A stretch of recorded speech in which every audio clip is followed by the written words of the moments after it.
What is going on, Rotogrinders? Dean here. It's Dean 78904 if you want to get all technical. I mean, it's 10:10 on the East Coast, 7:10 on the West Coast, 9:10 Tennessee time. Of course, it's time for the flagship show here at Rotogrinders. It's called Grinderslive. It is week 17. It's the information slate.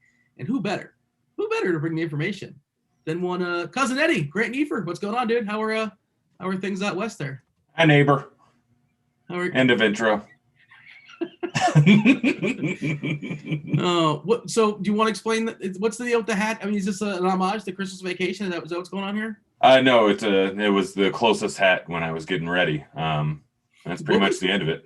What was the second closest hat, out of curiosity? The one I normally wear on this show, or that biatch Carol Baskins. Oh man, unbelievable. Yeah. Did you get yourself a Cameo? You know, she's on Cameo now these days. Are you aware of this? No, unless I can get her admitting she killed her husband, then I don't want to deal with that. You got to pay extra. I think it's the premium package. I'm pretty sure she doesn't allude to it. I think it's actually in the details. People don't want to hear. This is Daily Fantasy Sports. This is Week 17, NFL DFS, the information slate, Grant. Are you bringing the information? Because, of course, this week is all about motivation, incentives, who's going to be playing, who's going to be chilling. It's also 15 gamer. We're not messing around. If you're playing on Yahoo, of course, there's a game tonight as well. But otherwise, 15 games going down today. Massive slate. You're gonna see victory laps on Twitter. Like, I can't believe so and so was 3% owned. Well, like, that's just how it works. There's so many good plays, and you can only play so many. The player pool is bigger. Grant, how are we attacking? Because there's so many different routes to go, and there's a lot of chalk that we'll dig into as well. I'm curious your thoughts as far as what's good chalk and what's bad chalk. And you're going to want to stay tuned as far as the show. It's going to be following us because they're going to crack an hour and a half before the 1 o'clock games, actives and inactives come out. And Tambo's going to be on that. I believe Chief Justice as well too. And you're going to be doing a show next week with Tambo. Tell people about that. It's week 17. It's the last regular season week, but go ahead and give a plug as far as what's going down next week. I mean, I don't know. It's playoffs. Like, I think over on Sharp Side, I'll be writing some articles short little articles about my picks from each game. Generally in the past, somehow I've done good in the playoffs. So that means as soon as I'm plugging it here, that's going to go terrible. Then I think it's just a lineup builder show next weekend, but it'll be on. I think it'll be free on Sunday morning or whatever time the games end up starting. But yeah, I'm focused on this week though. It is interesting. Like, we have 6 or 15 games on the slate, and yet people are going to bite, me included, terribly for the Madison chalk, the Montgomery chalk, the Taylor chalk. Like, it's just interesting to me that we have normally it's a week where most games don't matter. Well, we have a lot of games that don't really matter, and very few teams that are actually going to be benching their guys. So it's just interesting. We don't know that. Like, we're not really sure. Like, there's some players out there that not to cut you off, but there's some players out there. There's some teams out there that their motivation is kind of suspect, and others, like you said, there's just nothing going on, and maybe they won't run some players into the ground. But Buffalo is kind of up in the air. We haven't really officially seen what's going on there in Buffalo. Buffalo is kind of interesting. Like, are we sure that they're going to sit people in the second half? I'm not playing anybody in Buffalo unless I'm playing like one of the cheap receivers or something like that. Like, that's the only route I'm going as of right now. They must win or have the Steelers lose to get the number 2 spot for what it's worth. And the Steelers are just going to lose. The Steelers just said, here, we're going to lose today. Go ahead, Buffalo, take your number 2 spot. Of course, they're playing Miami, who's got some motivation as well. Pittsburgh's a massive underdog today. They're playing without Pouncey up front. Basically all their stars are going to be resting as well. I'm sure you've heard the narrative of, they're Rudolph facing Myles Garrett, which should be a lot of fun for the Cleveland side. And it's funny, we have a 15-game slate. We don't stress defense a lot, but we're going to see like the chalkiest defense in the world. 2.6K defense. It's 2.6, 2.5. Cleveland on DK is just going to be massively owned. And of course, I'm not sure if you've heard this before, Grant, but defense, it's highly variant. I'm just curious what our ownership has that projected at. He's at 18%. Yeah, as far as tournaments, and that's a really, really big number. And I would probably take the over on 18%. Of course, Jamino and his team are all over that, so they're kind of tinkering all the way up the lock. And hey, let's say hello to YouTube. What up, YouTube? Feel free to like and subscribe, turn on notifications, hit all the bells, the whistles. We do appreciate that. Helps us keep the lights on. And should note, basketball season's in full fledged too. If you guys are not aware, if you guys are playing NBA DFS, we're doing shows throughout the weeks as well. Monday, Tuesday, Wednesday. I assume we have something going on tonight, at least premium, if not anything else. Hey, if you guys want to get premium here at RG, you see the lineup HQ, you want to use that at your own leisure, You can get $10 off the first month. You can do that by a la carte. I just want basketball, one sport. Or you can get all the sports minus NASCAR, $10 off your first month. Hit that link there in chat. All right. So can you give me an overarching theme, overarching thought as far as how you're whittling down or how you're attacking this 15-gamer, Grant? Right now, everything's chalk on my builds, and then I'm going to essentially make a bunch of swaps. So right now, the overview of the slate is Montgomery chalk, Henry chalk, probably Madison and Taylor chalk. Those are the main guys that are going to be really chalky. And then at wide receiver, it's Jefferson, it's Adams, it's probably Ridley. At tight end, it's a little bit more spread out, but Kittle, Waller, like people are going to be paying up at tight end, which I think it makes things a little bit interesting to pay down. And then at QB, people are going to have the money, so they're going to pay up at Lamar and Rodgers. So it's all about finding decent pivots in a lot of scenarios here, which on a 15-game slate with, so I mean, obviously the main teams, Chiefs and the Steelers are the two that are really just sitting everyone, like have very little motivation, don't really want to do anything or have no reason to do anything. And then, yeah, the secondary ones that may or may not have anything to do, like Seattle, which I was going to fade regardless. Buffalo. That's a tricky one because they have incentive, but like also they have it's a tough scenario to move up. I think they can't move away from the 3 spot. They need the Saints to lose and the Packers to lose in order to move. I think they can move up to the 2 spot if the Saints lose and they win. And also this is a year, of course, just the number 1 seed's the only, we have 7 playoff teams now, no, not 2 buys, 1 bye, and home field advantage is not as strong as it used to be because of obvious reasons. And also Pete Carroll, I just don't really trust him. And also, this is a bit I did last week. There is a football team in Seattle. I'm not sure. I'm old enough to remember when Russell Wilson was supposed to be the MVP. When did that team has been completely worthless for like 2 months now from a DFS perspective. Yeah, well, there's a pretty massive difference. Carson and Hyde came back, which, yes, Carson was there at the beginning of the season, but Carson and Hyde weren't really both together for a majority of the season. Both of them weren't able to play, and at certain points we had DJ Dallas, so he had to rely more on the passing game, and as soon as Carson gets in there and is able to run and Pete Carroll pops the Viagra and throws him or lets him rush the ball over and over again, and their defense has gotten drastically better. Like, yeah.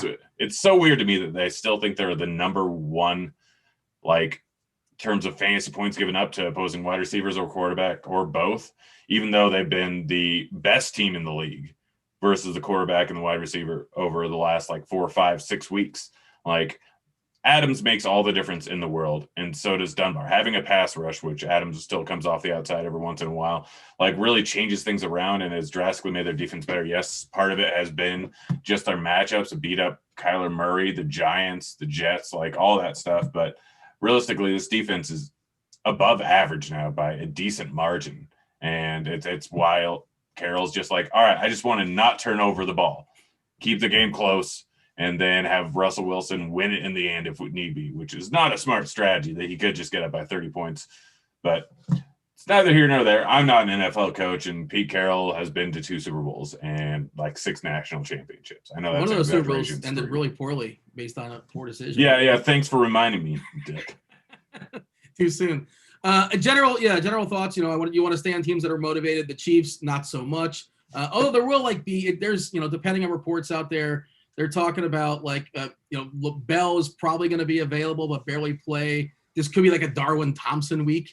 I don't know. Who knows how efficient that offense is going to be under Chad Henne. But of course, they're playing the Chargers team that is resting a bunch of guys too.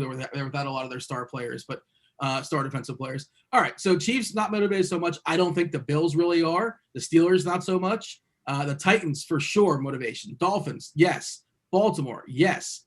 Cleveland, yeah. Indianapolis, absolutely. They got to win and basically hope for 1 of 4 teams to lose. The Dolphins, the Browns, the Ravens, and the Titans. Packers got to win and lock down the number 1 seed, so Packers for sure motivated. The Saints it's kind of muddled, but I assume they're motivated. Sure, why not? Seattle sort of in that spot as well. Washington, if they win, that's a night game. Who cares?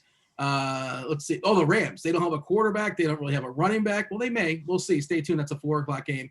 And that's just a good spot to say, set yourself up appropriately for 4:00 because some news may or may come out We don't know the story with Akers. The rumor is he's going to give it a go. They do really, really want to win. Akers is more talented than Brown. If he was healthy, I would assume that this would be his job. But Malcolm Brown's been a guy who's been, chalky throughout the week.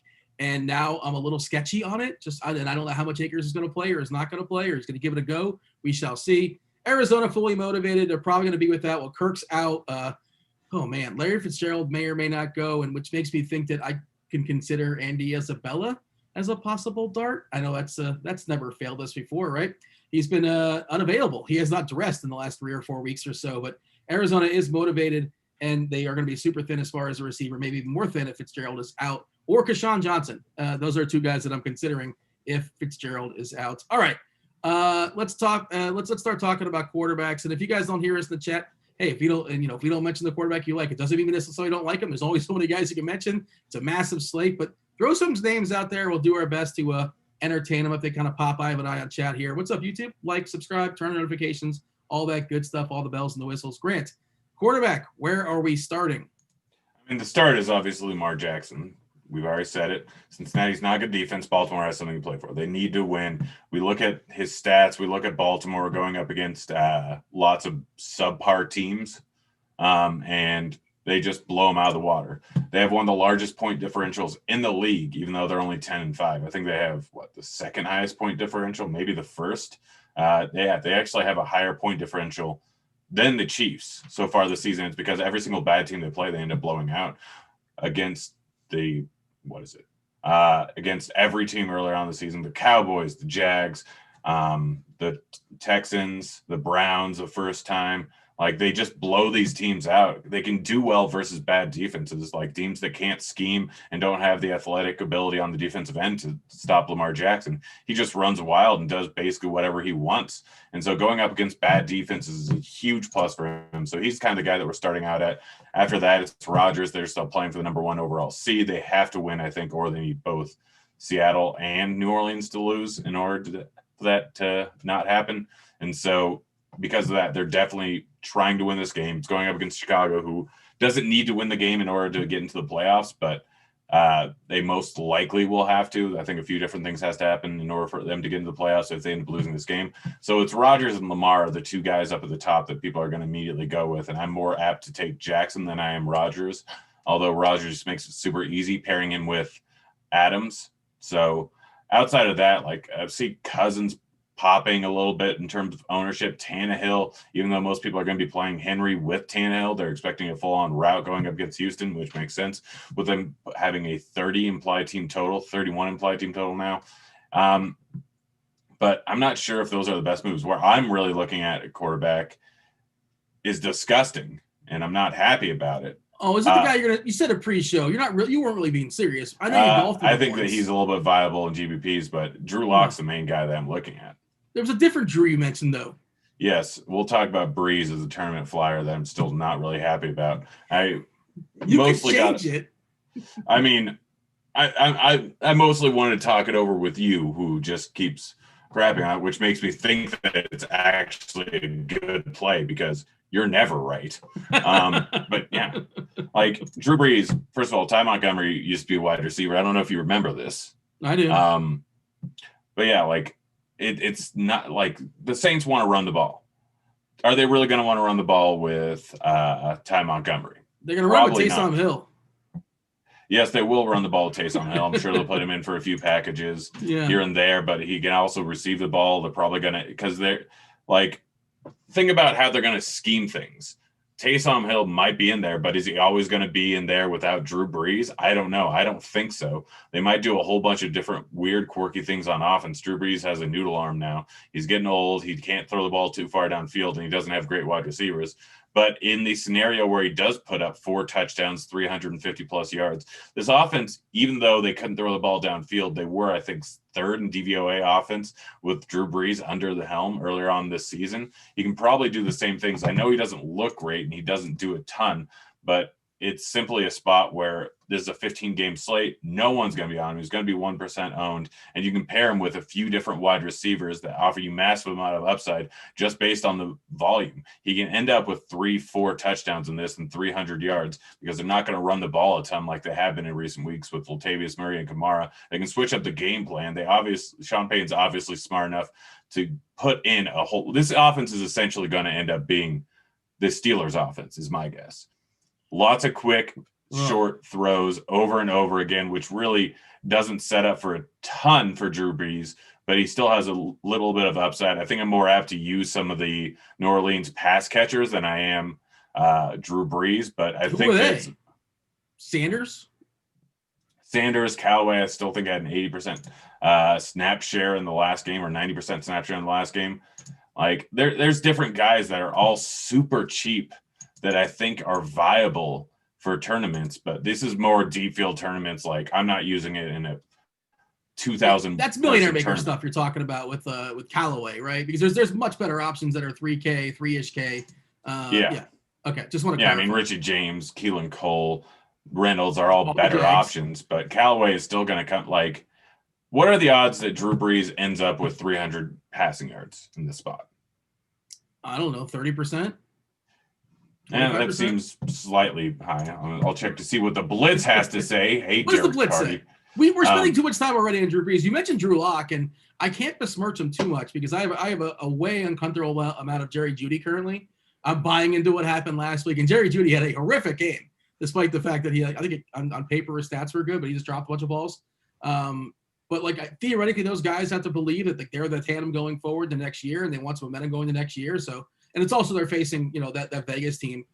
50 total in that game. I like Jeudy a good bit, and he's super, super cheap, and he's actually landing up in some of my cash lineups, which is super, super comfortable for sure. I'm with you on Lamar if you can get there. If you want to play narratives, like Aaron Rodgers is ready to put that cherry on top as far as the MVP season, redemption season. You mentioned Cardi. He told Cardi to suck it because Cardi, and a lot of smart people out there were saying Rodgers was toast. It's 10 time. They don't think he said doodle arm with him, but they basically said he was donezo, and he's just been absolutely phenomenal. Roasted Chicago earlier in the year, full motivation as well too. I like Rodgers a good bit if I can get there. He's easier to get to on DK than he's on FanDuel. At least kind of the way I build personally. Cousins in Detroit, that's one of those weird games where neither team has anything to play for, but theoretically, if they both just play their guys, it really can shoot out and be a lot of fun. Kyler has full motivation, but I don't know as far as his weapons and. The Rams pretty solid defense there. You'd assume the Rams are just going to want to control the game as best possible on the ground because who knows what they're going to do with their quarterback Wolford, and that'll just kind of sort of kill the clock. Now, they just go 3 and outs maybe or turn the ball over. Maybe Arizona gets the ball in positive field position several times. You get some cheap touchdowns. And, if Tennessee, they're going to do what they're going to do against Houston. And like you talked about Tannehill, and we didn't see some lineups with Tannehill and Henry combined. You can play them both in the same lineup, and they both get there. It doesn't really make sense. Henry not really a pass catcher, and theoretically he can catch a touchdown. That can happen, but they can still get there individually, even though they kind of sort of negatively correlate, but also they may score. They can hang 35 up on Houston. And if you think Houston's going to keep up, Watson certainly in play as well too. Anybody else as far as quarterbacks? It's kind of Justin Herbert. He's another guy. And again, I'm buying into the narrative that he's excited. I think he has the record for the most touchdowns ever by a rookie. I think he's going to add on to that today against the Kansas City team that's resting some of their studs, not just offensively, but defensively as well too. I like Herbert. I like his pairings as well. I think, and they're cheap. Williams is cheap. I'm going back to Parham. He's cheap. He's tight end. There's not a big opportunity cost. He ran a bunch of routes last week. I know he kind of sort of failed us, but the opportunity was there. His backup barely ran routes, but he got a bunch of targets for whatever reason. Eckler as well too. I'm a fan of Herbert, but otherwise, Wilson's really, really cheap, and I want to believe. But the chat's talking about just how he just has not cooked in forever. I think Tyler Lockett's just hurt. Remember he had that injury 2 months ago, and it just popped up out of nowhere.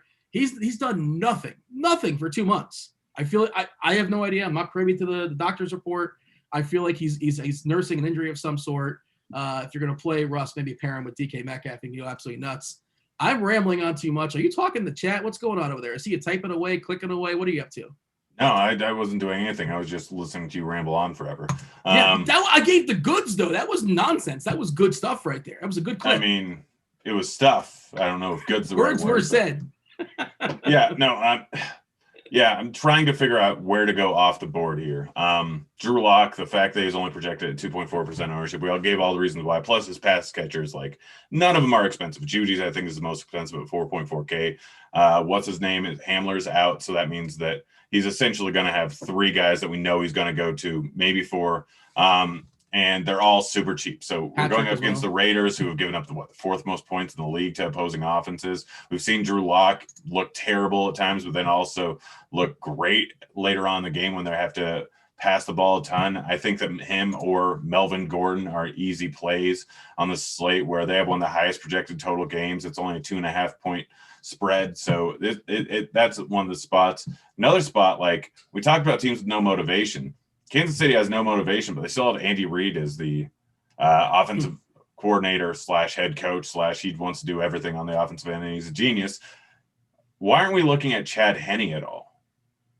Oh, he hasn't started an NFL game in like 6 years. I think so it is interesting if you want to delve into it. They have a team total under 20 for what it's worth, but like he does have, Hardman. It's a question of how much do they value Hardman. Like, is Hardman a guy that they're going to, run out there for 80% of the routes? I think Pringle is probably more likely to get work. But Pringle's the guy that I'm targeting. I think that he's going to have a whole lot. Like, Hardman definitely has some upside. Robinson, if he ends up playing a decent amount of the game, has some upside. But Pringle is probably going to get a whole lot of short and intermediate passes. He kind of took over that Sammy Watkins role multiple different times when Watkins went down in recent years. And he can end up with 10-plus targets in this game. They're probably going to try and win the game. They're not just going to straight up try and lose. But yeah, it's just trying to figure out where to go on certain spots. Like, a lot of these are ugly. I'm just trying to find something that's moderately off the board. There's also, it's 15 games. There's so much cheap stuff. I don't need to play Chad Henne. Like, and again, if theoretically Hardman gets there or Pringle gets there, or like, Marcus, Robinson, DeMarcus Robinson gets there, it doesn't necessarily mean that Henne has to have a good game. Like, I would say if you're gonna scrape that barrel, I would go with Wolford, because at least Wolford has legs. He's shown legs in the past. And again, I'm not saying I'm playing him, but if I am going to play somebody that's under 5K on DK, it would be Wolford. And pretty clear pairing if you want to pair him with a guy like Woods. Of course, Kupp is out as well. Theoretically, it would go to Woods. Reynolds is pretty cheap, and I think he's playable. $10 on Yahoo, 3.2 on DK. I'm not sure what his price is on FanDuel, but I imagine under 5. Anybody else that's of note as far as the quarterbacks that we can kind of delve into? So like if Matthew Stafford actually plays this entire game, and like I don't know why he's playing from the start. He's like 17 different injuries. He's we've seen this every single year with Stafford. When he wants to play. Yeah, he's a gamer. All those sort of tags that they'll probably shoot him up before the game and he's good to go. But like theoretically, if he sticks, so if there's a draft, you're going to hold the draft on like quarterbacks that are least likely to be playing in the fourth quarter today. Matthew Stafford is like a top 3 pick. Is sort of my, like, Josh Allen's probably one of the picks as well too. But like that's my slight concern. Of course, in tournaments, who cares? I suppose. Yeah. Does he do anything for you? Is there anybody else that's worth entertaining? Tua's fully motivated for Miami against Buffalo, against a secondary. It's probably going to be resting a bunch of players. At least that would make sense to me. Is there anybody else that's worth talking about as far as quarterback, or shall we move on and talk about running backs? I see the chat is super, super exciting, talking about all the ties. It's Talk Chai Week. Wait, hold on. Chalk Tie Week. Could not say that correctly for some reason. We'll get to that in a second. You got any more quarterbacks with the people, or you want to talk some running backs? Not really. I mean, I just wanted to mention the ones where, like, obviously we can move into running backs as I'm doing this, like Montgomery, Henry, and Taylor are probably going to be 3 chalk. 2 of those guys are priced up pretty significantly. So the quarterback stacks I brought up are the ones that you can pair with super cheap wide receivers that are going to get the volume. And so it's not so much that Henne or Breeze go off the board as like hopping in models or expect to get huge games. Breeze does have, according to the Blitz, a 37% chance of going over 300 yards. And so just based on the pricing of his receivers, which are all dirt cheap outside of Sanders at 5.5K, like you can build a stack there pretty easily and then still fit in Taylor and Henry. Locke is the one that I just really like regardless, just because I can build a stack really easy. I can pair him up any number of ways, and he's far too cheap. But yeah, like at quarterback, just play whoever you want. Do you want to say that in a different voice? Play whoever you want. Just play him. I don't care. Devin, tell us this. Who is the person on the left on the screen right now? Because according to the chat, at least according to Jack RC in the chat, dude on the left is mean as hell. Who is that? I'll give you 2 guesses, Dean. Grant, you were mean pre-show, and I guess it comes across apparently to the people. You're mean. You're big meanie. Don't deserve it so much. Oh man, I need that Goodwill Hunting like it's not your fault gift right now. But hey, let's talk about the running backs today. Have you heard of Derrick Henry? It's not D-Hember anymore. Is there a stupid thing they made up on Twitter as far as it being January and you got to play Derrick Henry too? I'm not aware if there is one, but yeah, Derrick. Have you heard? Derrick Henry is a king, and he's playing against a terrible team in Houston, and Tennessee's fully motivated, and they have a team total. This is playoff Derrick Henry. That's really catchy. Yeah. Crunch time Henry. I don't know if that's I don't You're know. playing him in your cash games. It's a question of what you do with him in tournaments. We currently have him projected, 27% on FanDuel according to our ownership projections in tournaments today. And I'm stalling. I'm jumping back to DK and pulling up running backs. 23% and change. Of course, this is Jamino and his team are all over it. This gets more refined when it comes closer and closer to lock. But suffice to say, Henry's going to be popular, super popular in cash, popular in tournaments as well. Are you taking a stand as far as Henry? My plan is to lock him in. My plan is to have 100% Derrick Henry. It's real simple. We've seen what he's done recently. We see what he did last year. We saw what he did last year in the playoffs. This guy is going to get run every single play of the game, going up against, like, if it were a tough matchup, you can consider fading him, but this is Houston. Houston is terrible. Just lock in Derrick Henry. I don't care.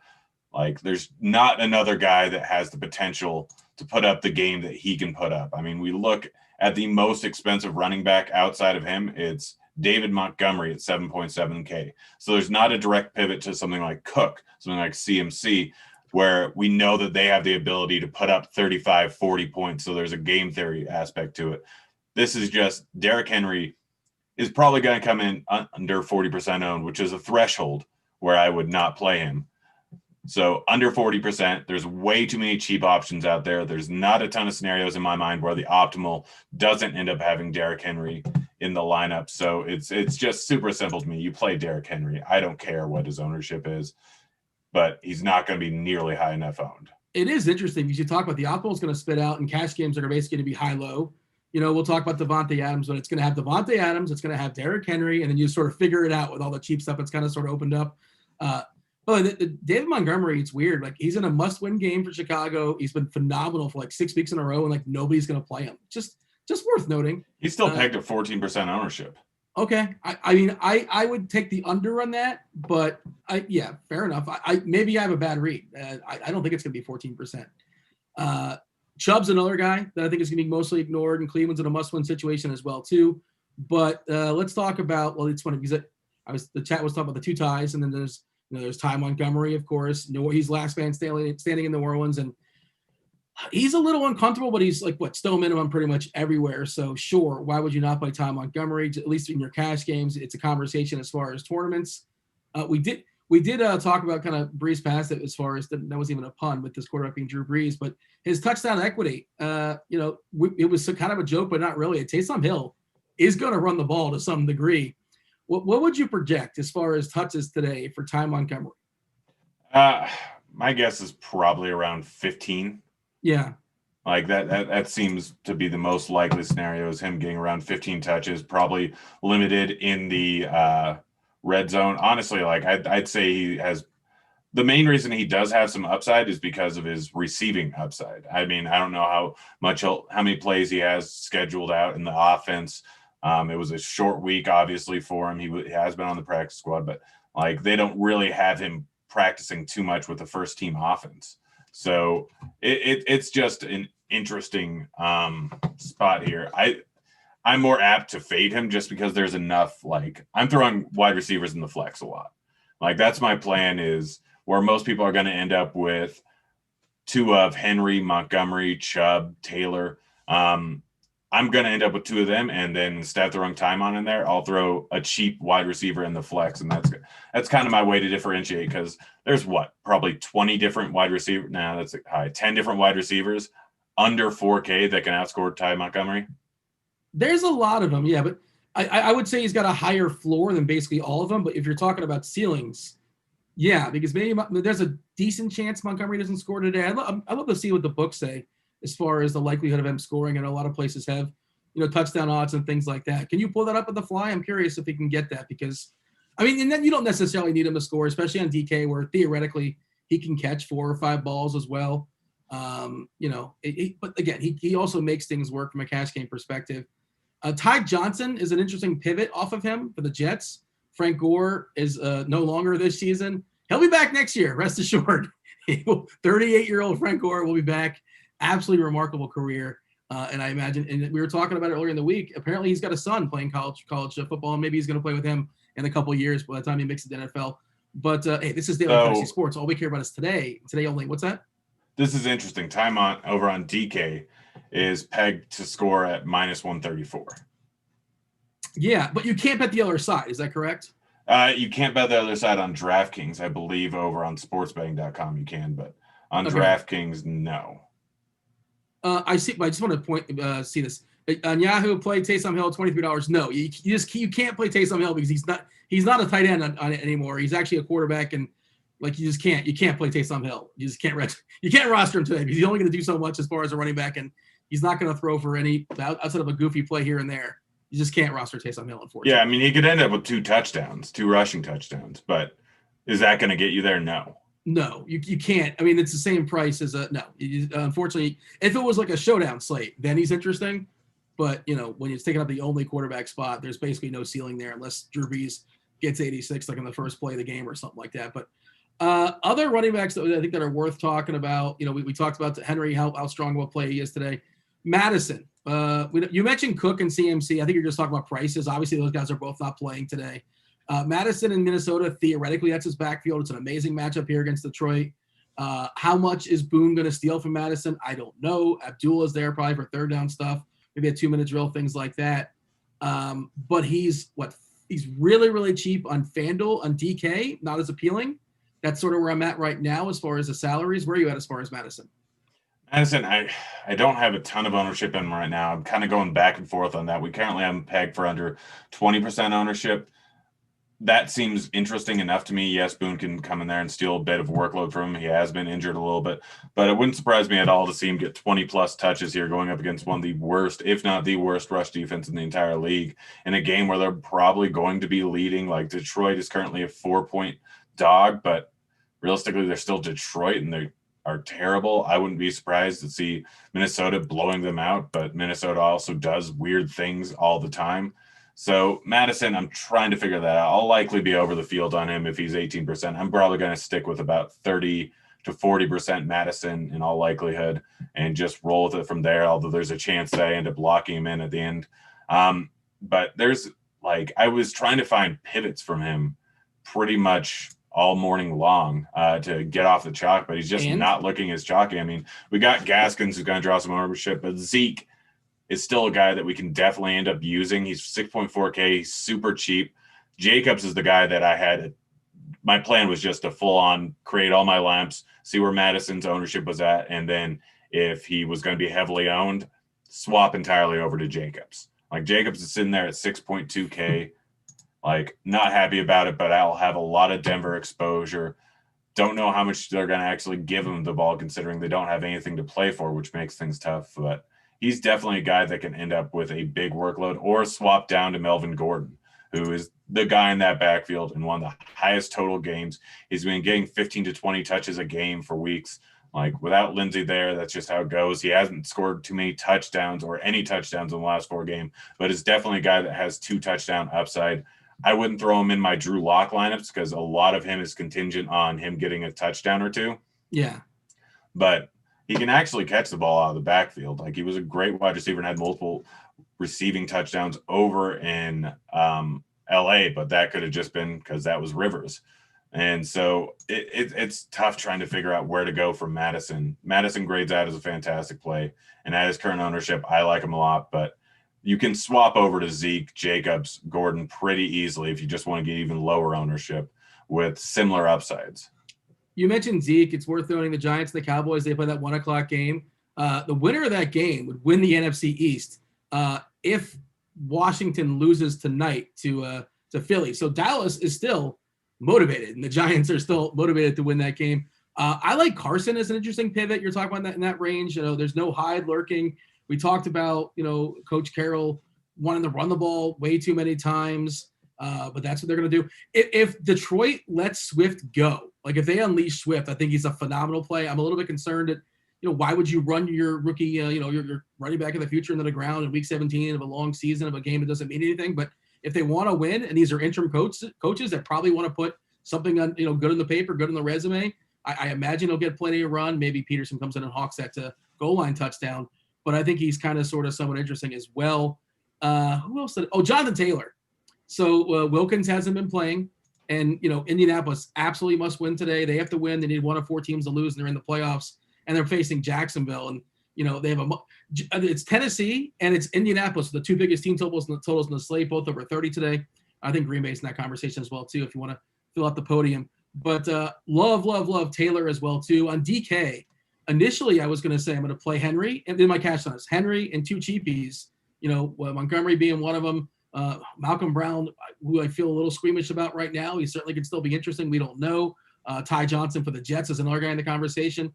But I also found ways to step down as far as receivers. We'll talk about some cheap receivers in a second to kind of make things work from a salary perspective. But right now, a lot of my stuff has Taylor as my RB2 with Henry and with Adams, and it's full star scrubs. What say you about Jonathan Taylor? Yeah, no, I think that's going to be a fairly chalky build is Henry, Taylor, Mont, and then Adams all in the same lineup. Taylor grades out as a fantastic play. Jacksonville's absolutely horrible. The games where he doesn't end up really going off too much are games where they're down. They're forced to throw Hines in there to get more of a passing attack when they have to come from behind. But Jacksonville is not good. And anything can happen. This is football, but they're more than likely going to be trailing pretty much this entire game. And the run defense is so bad that Taylor should be able to go just absolutely ham in the later parts of the game. So again, the only reason to fade him is ownership. I don't know if I'll end up fading him because of ownership, but I'm trying to find guys to pivot off, and Montgomery's coming in at 9% less ownership, but I don't know if I want to play him over Taylor. I don't think that's the greatest move. I've been trying to find someone at much less ownership to play around the same price range, and it's just all I got it for you. I got it for you because somebody in chat's talking about it, and it's also a great leverage move. And I say all that, and I don't have a lot of it. Aaron Jones. Nobody's going to play Aaron Jones. He's coming at a less than 5% as far as the ownership right now. 7.1K on DK, and he's basically, more or less a direct pivot. You can do a 2v2 as well, and it's away from the chalk as far as Adams, unless you want to do a full onslaught. But if you don't have to play Adams, you can play yourself Jones. The tricky part with him is I think Jamal Williams expected back today. The rookie earned himself some run as well, too. And as is, like Aaron Jones usually has like that bell cow price, but not the bell cow touches. But it doesn't mean he can't, have 16 touches and 2 touchdowns and over 100 yards. That certainly can happen as well, too. And again, that's a team that's fully motivated who should theoretically be playing their best plays as much as possible. And I suppose Aaron Jones is their best running back. Look, I should get at least a share or two, or if I'm not playing Adams, get myself some Jones, and that's one way to be different right there. Is that something you're squeamish to, or is that something you considered and said not waive, or what? Yeah, I'm just kind of giving a no because I'd rather play Chubb. I can't remember who it was on Twitter, but multiple people have talked about when what's his name is in the offense, Chubb is drastically better. Last week versus the Jets wasn't really that applicable of a game because it was obviously weird. They didn't have wide receivers. They couldn't really do too much on the passing end to really justify getting off of just stacking up the box. So this week's very different. The Pittsburgh Steelers are not running out a good offense. Chubb is still coming in at 5.2% ownership in a spot where he should crush. He's only gotten less than 17 points, twice in the last 6 weeks. He has multi-touchdown upside. He has 100-plus yard upside. He should get 20-plus touches. The workload and potentially the matchup based on how good you think the backups for Pittsburgh are similar between Chubb and Taylor. They both have a secondary running back who is more involved in the passing game than anything. They're both going to be getting the ball a lot when they're up. So Chubb is the guy that I was going with. I get Jones. I'm fine with it. I just would much rather go with Chubb at essentially the same ownership and a moderately similar situation. But like the fact that people aren't on Chubb is just surprising me a ton. And so, but it's because there's so many options. That's all. You can only roster so many. He gets squeezed out. It's not that people don't like him. It's not that it's a lack of disrespect. He doesn't catch the ball a lot. He splits the backfield with Hunt as well too. But and also Pittsburgh, I think people are. They might see that name and get scared and think of defense, but like they haven't. They're 10-point dogs today for multiple reasons. How bad that offense is. The defense is going to be weakened as well too with some of their starters out. So I agree with you. I think Chubb is for sure in play, but again, I'm having a hard time getting him in just because you can only play 3 running backs or even 2, depending on how you're building your lineups. Let's pivot and talk about receivers. Before we do that, Grant, you kept us a big old secret. We want to mention I was asking who your plays are. Let's go ahead and throw that up there on the screen, Devin. Producer Devin all over it for sure as far as monkey knife fight. If you guys want to play a monkey knife fight today, it's just basically picking over, under. Is this guy going to score more than this? Less than this? More yards than that? Less yards than that? You got to get 3 out of 5 correct. I'm finally in a state now where I can play, so I'm looking forward to jumping in and playing some monkey knife fight for sure. If you use the promo code Grinders, GRINDERS, you get yourself up to a $50 deposit bonus, 100% deposit bonus up to $50, and you got some winners for the people, Grant. I asked you what they were. You wouldn't tell me. Now reveal your winners. What do you have for me? All right, I have the 2 out of 2 more or less pays 3.5 to 1 or 2.5 to 1, whatever it is. $10 pays $35 is what it is, and it's Drew Lock over 231.5 passing yards and Jacobs over 70.5 rushing yards. It's good on this. Like they don't take a big amount of juice on these that pay out 3.5 to 1 for 2 things. If you just basically flip a coin every single time, then the odds would be 4. 10 pays 40. So it's not that far off, and getting correlated plays that are I expect Drew Lock to go over 231 passing yards, and I expect Jacobs to go over 70 rushing yards. So it's a nice correlation because if Lock is having to pass the ball late in the game, that probably means Jacobs is going to be running the ball a lot late in the game. So it's a nice correlation play there over on Monkey Knife Fight. And that's really the ones you want to look at are the nice correlation plays. And the 2 out of 2 more or less, or fantasy points or rapid fire, the ones that are heavily correlated are the ones you want to go with. Because if these were just straight up coin flips based on overall, the fact that they're correlated means it's a positive EV move.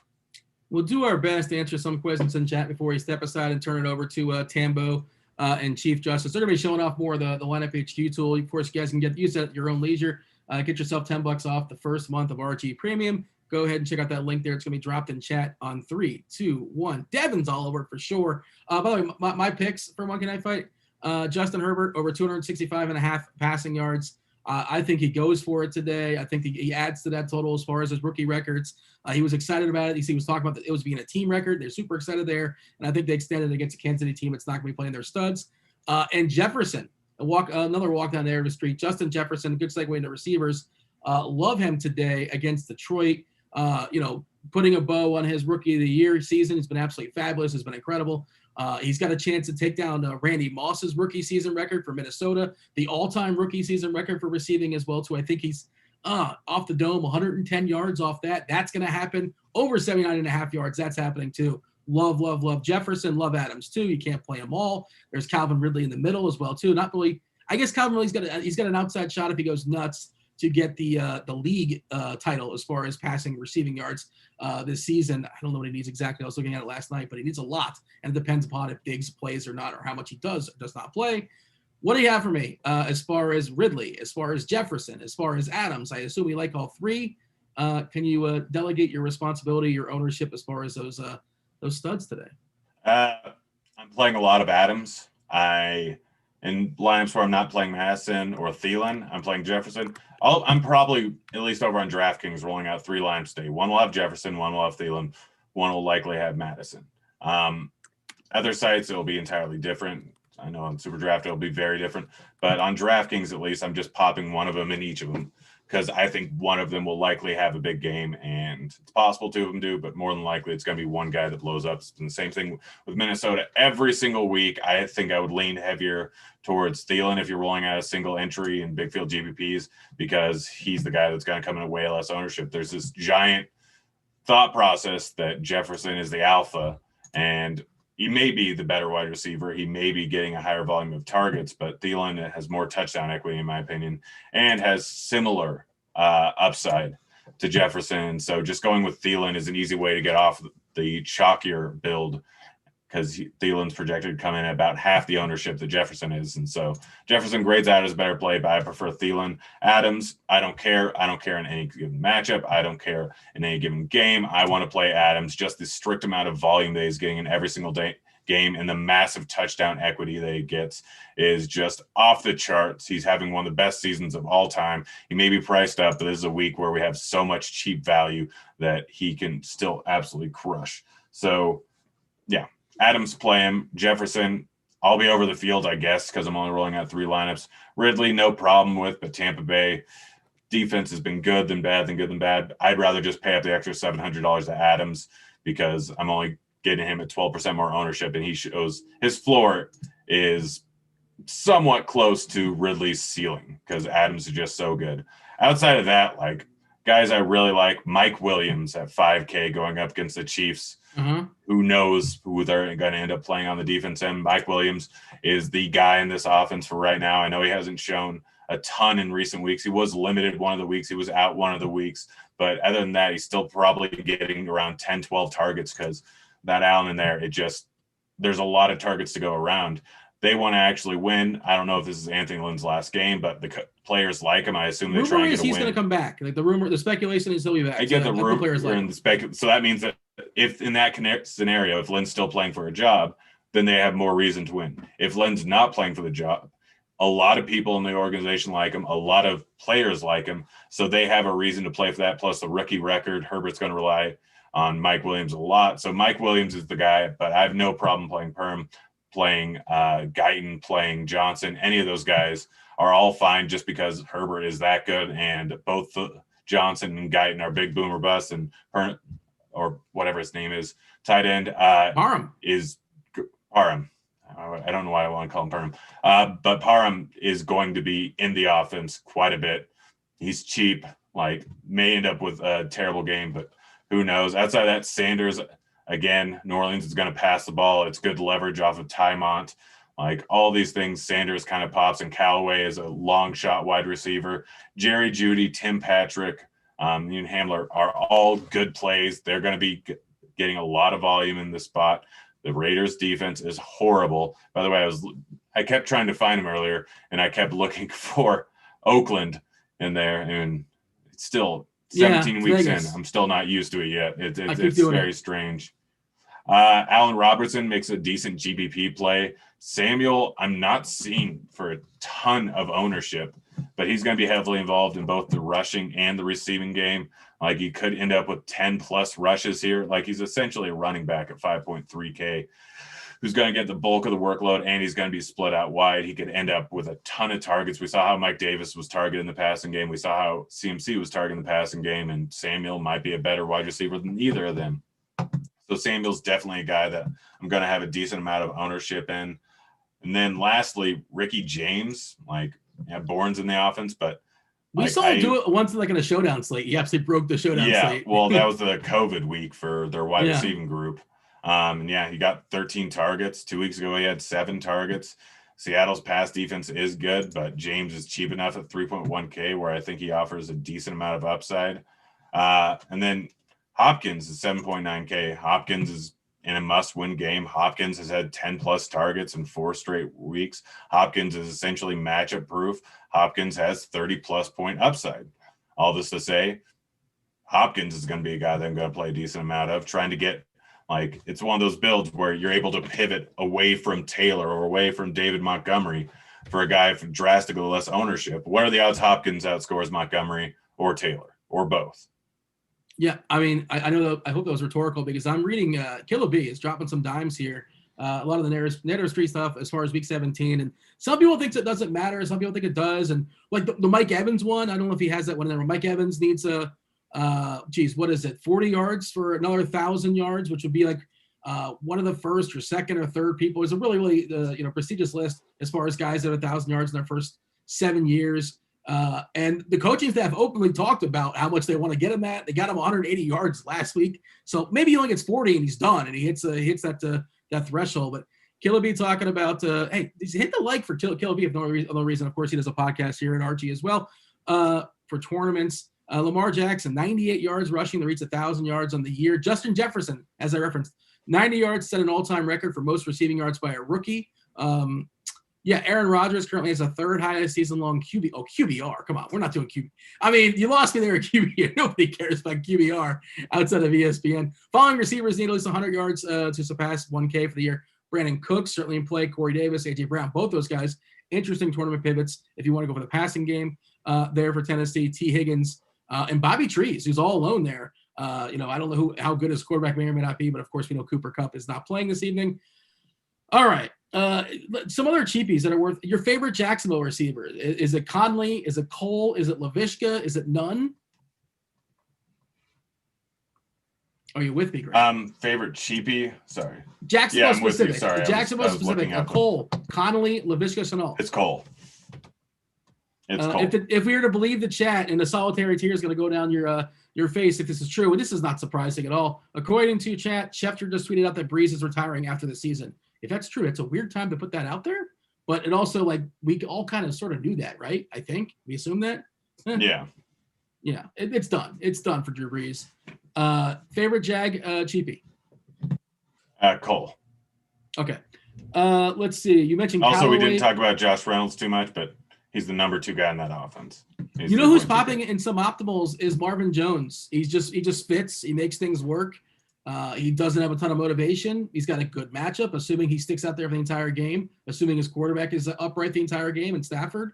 I understand the Marvin Jones love. I have some, but I think I have less than the field. Any interest in Marvin Jones? He do anything for you? I agree with your same take, by the way, because I think you're right. He probably gets at least 5 carries and probably 7 or 8 targets as well too. And a team that's going nowhere, but I suppose let him play out the string. Sure, why not? You got anything else for me as far as receiver, or shall we talk about tight end? We can talk about tight end. People are asking for some betting picks. Chubb over 72 rushing yards. Trubisky under 252 passing yards is over on DK.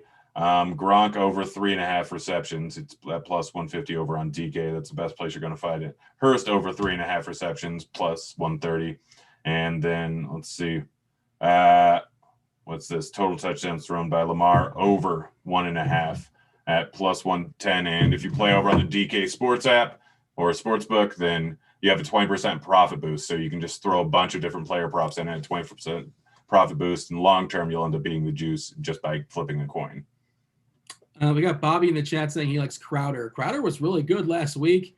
The Jets, obviously, no incentive there, but that game is happening. I think they have a 40 total in that game. It's going to be super gross. The total time on shown on Red Zone, about 47 seconds, maybe 3 plays in that game, give or take. But I do like the running back for the Jets a little bit too. And he's an interesting pivot away from Brown if you don't trust Brown and he plays early and Brown plays one late. guy we didn't go over too much is Ty Johnson. Not a terrible pivot away from Montgomery. Yeah, I just took the time to talk about Frank Gore for some reason. I completely addicted to Ty Johnson. It was implied if you're paying attention at home there. Give me some tight ends. Who do we like today? Kelsey, I presume, will start. I don't know if that's official. I mean, he won't play. If he does, he might dress. If he's at the dress certain number of players, I don't know. But I can't imagine Kelsey gets any run. You want to spend up on Waller. Kittle worked so hard to come back. Now they have nothing to play for, but I think Kittle still gets a reasonable amount of run. If you want to pair Lamar, you can pair him with Andrews for sure. Of course, you want to bet on Brown as well, too. He's a home run hitter in theory, at least. Or are we spending down at tight end? Evan Ingram's got motivation. He's been sort of dinged of late, but he is pretty cheap on DK. Irv Smith, several people in chat are very excited about Irv Smith's season. That game should, in theory, shoot out there against Detroit. What do you have me as far as tight ends? So I'm not using many of them. I'm using Waller and Fant. Like I said, I really like that game, so it's easy to stack up Lock with Fant, and it's easy to bring it back with Waller. So I've been doing either or on pretty much every line. I'm not throwing one to flex. Then if I'm playing Jackson, I'm pairing him up with Andrews. Other than that, I'm probably just going to risk it all with Parham. Love it. Yeah, 2.9K. Chargers have had multiple tight ends come and go throughout the last few years, and they always seem to throw to him. So he's 2.9K, far too cheap, going up against the Chiefs that aren't playing for anything. it could end up with a 0. It absolutely could. I'm just going to risk it. I think Gesicki's a little bit interesting. Miami's got to win, and in theory, if they let Tua go, Gesicki's probably the best option. You know, there's Parker out there lurking too, but I feel more confident in Gesicki, and also because of the opportunity cost of receiver versus the opportunity cost of tight ends. Irv Smith for sure in the conversation. Andrews, I don't mind pairing with Lamar. I'm good with that. Waller, if you want to spin all the way up, it's just hard. I'm having a hard time doing it, but we've certainly seen. You want to talk ceiling games? He's had multiple games where he has had slate winners for sure. Apparently, according to the chat, only 5% of the people that are viewing have hit the like button. That I don't know what the appropriate ratio should be, but that seems inappropriate. 100% is the appropriate ratio. Well, no, that's too ambitious. Let's not get ridiculous. I like to be ambitious. No. People, they're making lineups. I understand, but like, one of you guys, or at least like, I don't know, 1 out of 5 of y'all can just like go ahead and hit the like button, hit the subscribe button, hit the notifications. Basketball, we're doing basketball shows right around the corner. NFL, we're going to be back next week too for the playoffs. I hope they have a 6-game slate for the playoffs, but they're not going to do that, are they? 2 3-gamers? Ugh. We're going to play it still, but unfortunately, that's the way it's probably going to go down. Roth and Creighton and Tuttle are going to answer all your questions on Crunch Time. Before Crunch Time, of course, Tambo and Chief Justice will be all over it and showing off the lineup HQ tool here at RG. Do you want to talk more tight ends? Do you want to give me some defenses? Just 2 more tight ends in the same offense. Do you know who they are? 2 tight ends in the same offense? Yep. Geez. Hold on a second. Will the QB making his first start? Oh, no. You're come on, man. I don't want to play that game. You're talking about Higbee and Everett? They're probably going to run the ball a lot. They're probably going to run 2 tight end sets a lot without Cooper Kupp in there. It just makes more sense. They don't want to entirely rely on their quarterback. So both Everett is at 2.7K and Higbee's at 3.5K. I offer salary relief on a slate where I'm not a big fan of most of the guys that are in the cheaper range. They can get 6+, 7+ targets. They do have touchdown equity, especially without Kupp in there. So yeah, no, I don't mind either of them. Like, what are the odds that Parham ends up outscoring Everett or Higbee? I don't know, but like, I don't think anybody's playing those guys anyway. So like, doesn't like, yeah. It doesn't Higbee's really at matter. 1.1%. Everett's projected at 0.1% right now. That's a little low, but he can absolutely end up with a touchdown. He can end up with 5 catches. He can end up with 10+ points, and he's not going to come in owned at all when most of the tight end ownership is going to fall on some guys that can fail pretty easily. We've seen Mark Andrews fail. We've seen Jonnu Smith fail. He's very touchdown reliant. We've seen Irv Smith fail, and Hooper we can see fail. So those are some of the top highest owned tight ends in the roughly same price range. So it makes a decent pivot. Chad thought you were talking about the Bears, by the way, Komet and Graham, and they're both kind of sort of somewhat cheap. I'm done with Komet. I'm done with Jimmy Graham. Graham keeps scoring touchdowns, and it's also, I think it's a revenge game. Sure, let's call it that. Why not? But Komet, I was dinged. I'm not sure if he's officially playing or not. Check out the actives and inactives. He was questionable last I saw. Hey, Grant, you ready for this one? My favorite person in chat, Donnie Watson, just said, "I'll hit the like button if Grant," and no pressure here. And I want it to be organic. I'll hit the like button if Grant says something nice to Dean. Can you do could it? Be worse at your job. The floor is like here, and you can't even see it's off screen where we can get a little lower for sure. Do you have any? Oh, let's give a minute or so. As far as correlation plays, favorite. We kind of talked about them, like we've talked about them like in so many words because we've mentioned a bunch of guys and their quarterback pairings and things like that. Favorite correlations, and let's hit up defenses because Cleveland's going to be super heavily owned. How do we get away from that? Of course, Indy's good if you have the money. Baltimore's good if you have the money.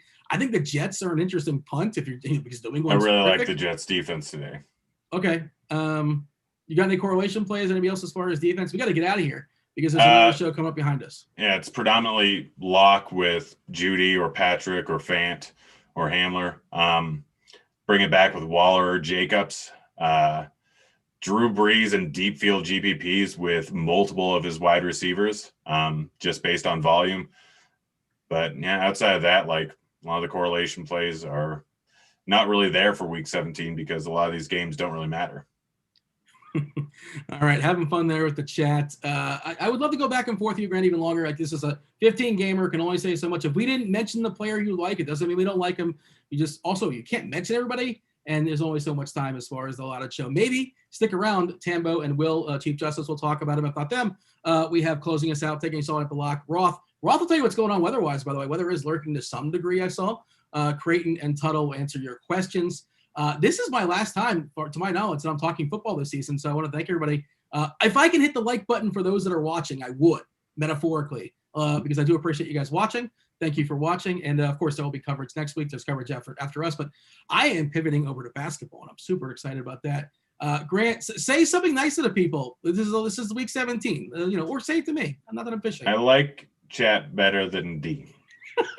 He was Grant. He was Devin producing. Thank you so much, Devin. Thank you, everybody out there, for watching. The links will be in chat if you guys want to get RG Premium, $10 off your first month. Good times, Monkey Knife Fight as well. $50 match as far as deposit bonus. This was football. This was week 17, the information slate. Hopefully, we gave you guys some good information. Crush it today. We're out of here. Holla! See you, kids.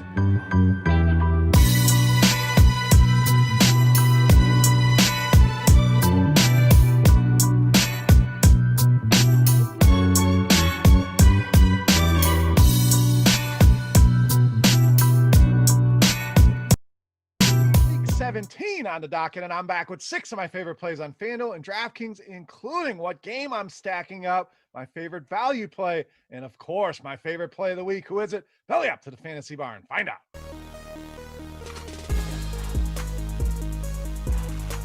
Welcome in, guys. Week 17 edition Beers Daily Fantasy 6-pack. Hope everybody out there had a good Christmas, a happy new year, and we are back to wrap up the regular season with 6 guys fresh off the tap for you on both FanDuel and DraftKings. Before we do that, guys, do me a favor. Make sure on YouTube you're clicking that thumbs up button. Really helps us out here. That's the tip jar here in the Fantasy Bar. I greatly appreciate you hitting that button, and make sure you subscribe to the channel. Get notified when these videos are coming out. Now, as we always do, before we talk week 17, let's take a quick peek back at week 16. A pretty solid week. We avoided the red this week. Need a little bit more out of our Chargers Broncos. Correlation skinny stack there with Eckler and Fant, but they didn't kill us. Our Chicago connection was there. All in all, a pretty solid week. All right, let's move on though to week 17. Last week of regular season football. This week can be dicey. Make sure you're paying attention to the news. But we're going to jump in here at the wide receiver position with a guy I think is going to go overlooked this week, Corey Davis of the Titans. Now, the price is kind of creeping up on Corey Davis, and I think a lot of people are going to look at it and say, I'd rather pay a little bit more and go to A.J. Brown. And in a lot of scenarios, I agree with that. We know Brown, very high ceiling, doesn't need a lot of volume to get there, but ownership is really going to tend to go that way as well. So you're looking at a guy, people are going to assume that's a little bit too much of a price on him. You're also going to see recency bias come into play here. Not as much of a factor in DFS these days as it was in years past, but a guy coming off a 0 going to make people nervous. So I think that will help us as well. Keep Corey Davis off the radar here. In this matchup, really love this game. This Texans secondary, the loss of Roby, they are absolutely atrocious back there. 7th most fantasy points allowed to the wide receiver position. Davis, a few disappearing acts here, but for the most part, been very consistent. You can feel good about his floor. I know Derrick Henry, a guy a lot of people are going to talk up here, so it gives you leverage there as well. I love the spot against this defense for Corey Davis to lead us off here in the first 6-pack of 2021. All right, let's go to the quarterback position. We're going to go to the other side of that game. We're going to go with Deshaun Watson of the Texans. Now, Watson been great. Ever since the coaching change, the Texans not a playoff team or anything, but putting stats on the board here. In fact, 300 or more yards passing for Deshaun Watson in 5 of his last 6 games. So we know that bonus, very valuable on DraftKings. We also know he's going to chip in on the ground and give you those rushing yards, at least 2.4 rushing points in 10 straight games. So you add that to the mix as well. And then you look back at this matchup. We know the Titans, as good as they are offensively, they're even worse defensively. They're always in shootouts. They're always in high-scoring games. And Watson showed that his second highest output of the season, the massive 35 DraftKings points against this defense back earlier in the season. We know the Texans going to want to play spoilers here against this Tennessee team, trying to win the division, trying to get in the playoffs. I think Watson has a massive day here against this Titans defense. So we like Watson. Let's pair him up with one of his pass catchers. We're going to go to the wide receiver position with Kiki QT. I think a lot of people are going to go to Brandon Cooks, and I'm okay with that as well, or even a double stack here. I think there's enough viability with this passing game where you can get both of those guys in there, but let's go the route not a lot of people are going to go here. And QT, I know, another guy. We're not seeing a massive ceiling out of him, but I love him, especially in DraftKings, to gather in those receptions, double-digit DraftKings points now in 4 straight games. And we mentioned how bad this Tennessee defense is. bottom 3 in the league in both fantasy points allowed to the wide receiver position, along with DVOA against the pass here. So either guy is fine. You'll save a little bit of money on QT. I think you'll save some ownership as well. Been kind of banged up throughout the week. Has that little Q tag next to his name. That should help keep ownership down here as well. But any way you slice it, loving this Texans offense this week against the Tennessee Titans. All right, let's get out of that game. Let's move on to another big game in the NFC North. We're going to go to the tight end position for Robert Tonyan of the Packers.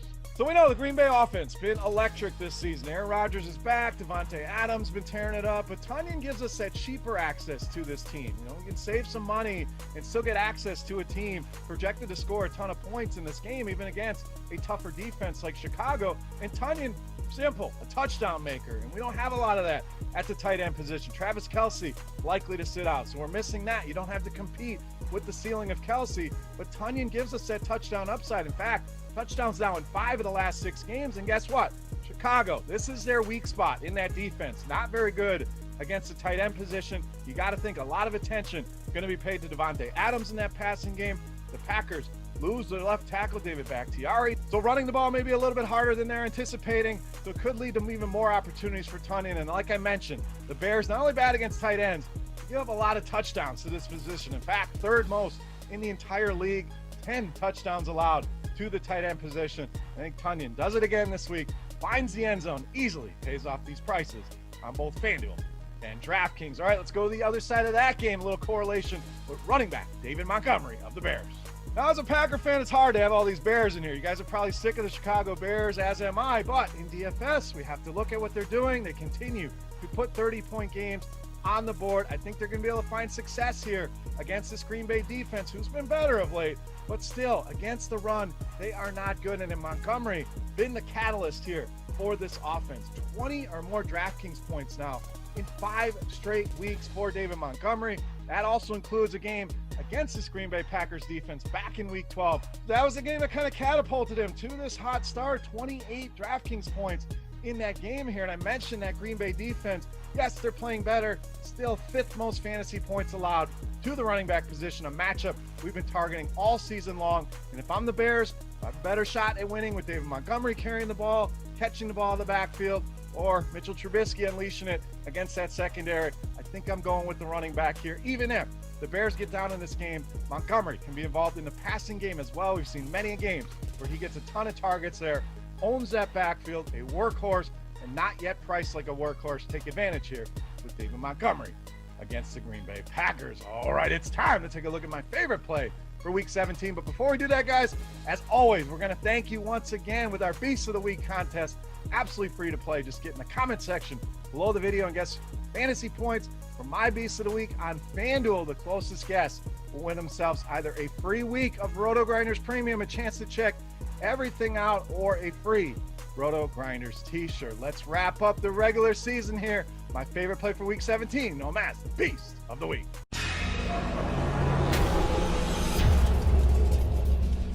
All right, Beast time. We owe you one more running back. We're going to close out the season with running back Jonathan Taylor of the Colts, this week's Beast of the Week. Now, Taylor really starting to play well. I know there were some worries. Is this guy a bust? Is he ever going to make it? But it seemed refreshed coming off that couple weeks where he missed.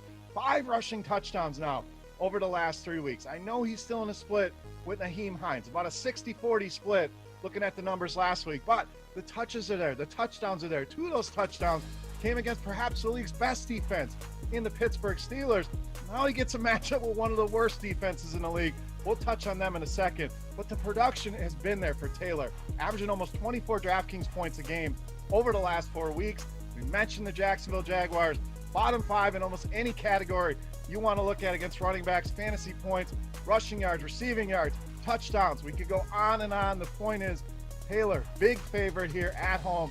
The Jags have pretty much given up. Trevor Lawrence locked in here.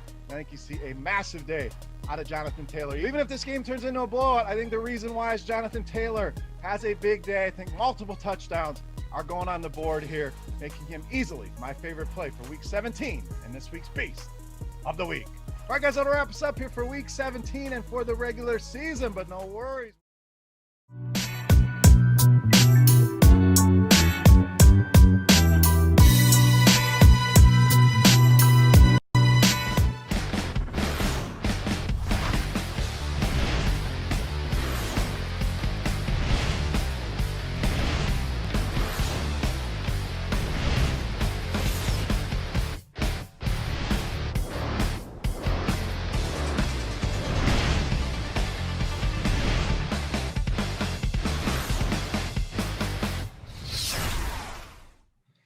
What's up, everyone? Tyler Tamboline here, aka Toe Tag and Tambo, back for another edition, the final regular season edition of this show, the Lineup HQ show. That is, of course, for Week 17 of the NFL, whatever you want to call it. It's kind of a, you know what, Will? It's a mess out there. But I got my man Will Priester, Chief Just Ice, on with me, my card stock afterlock guy. How you doing this week, Will? I'm good, man. I like this slate, which I always like slates because I mostly play tournaments anyway. Yeah. But I think it's a fun one. I'm gonna have a few hot takes, and we'll just see where it goes, man. But I'm pumped to be on with you, man. I think we're becoming really good friends, and we didn't know that was gonna happen a couple months ago.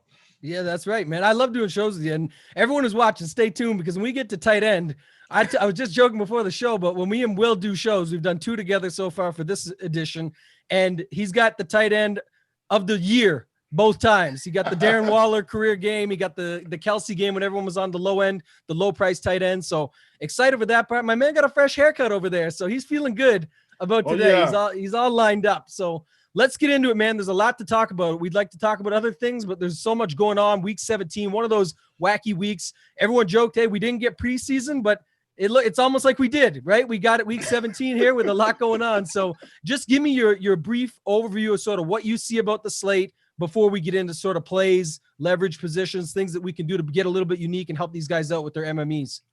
Well, I kind of talked about this yesterday on the Blitz, but I think it rings true still.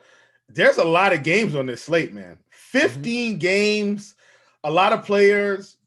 I think it provides us with some really good tournament approaches because I'm telling you right now, people are going to make mistakes. There's so many options available to people, and the general public, guess what? They want to play everybody. They've got that FOMO, man, fear of missing out. Let me tell you something. You can't have fear of missing out. I think you got to roll with your convictions, get those guys out of that player pool that you don't feel comfortable with, and take the guys that you like. And I think with so many players available, I think that's the advantage to us today, to really trim those player pools down.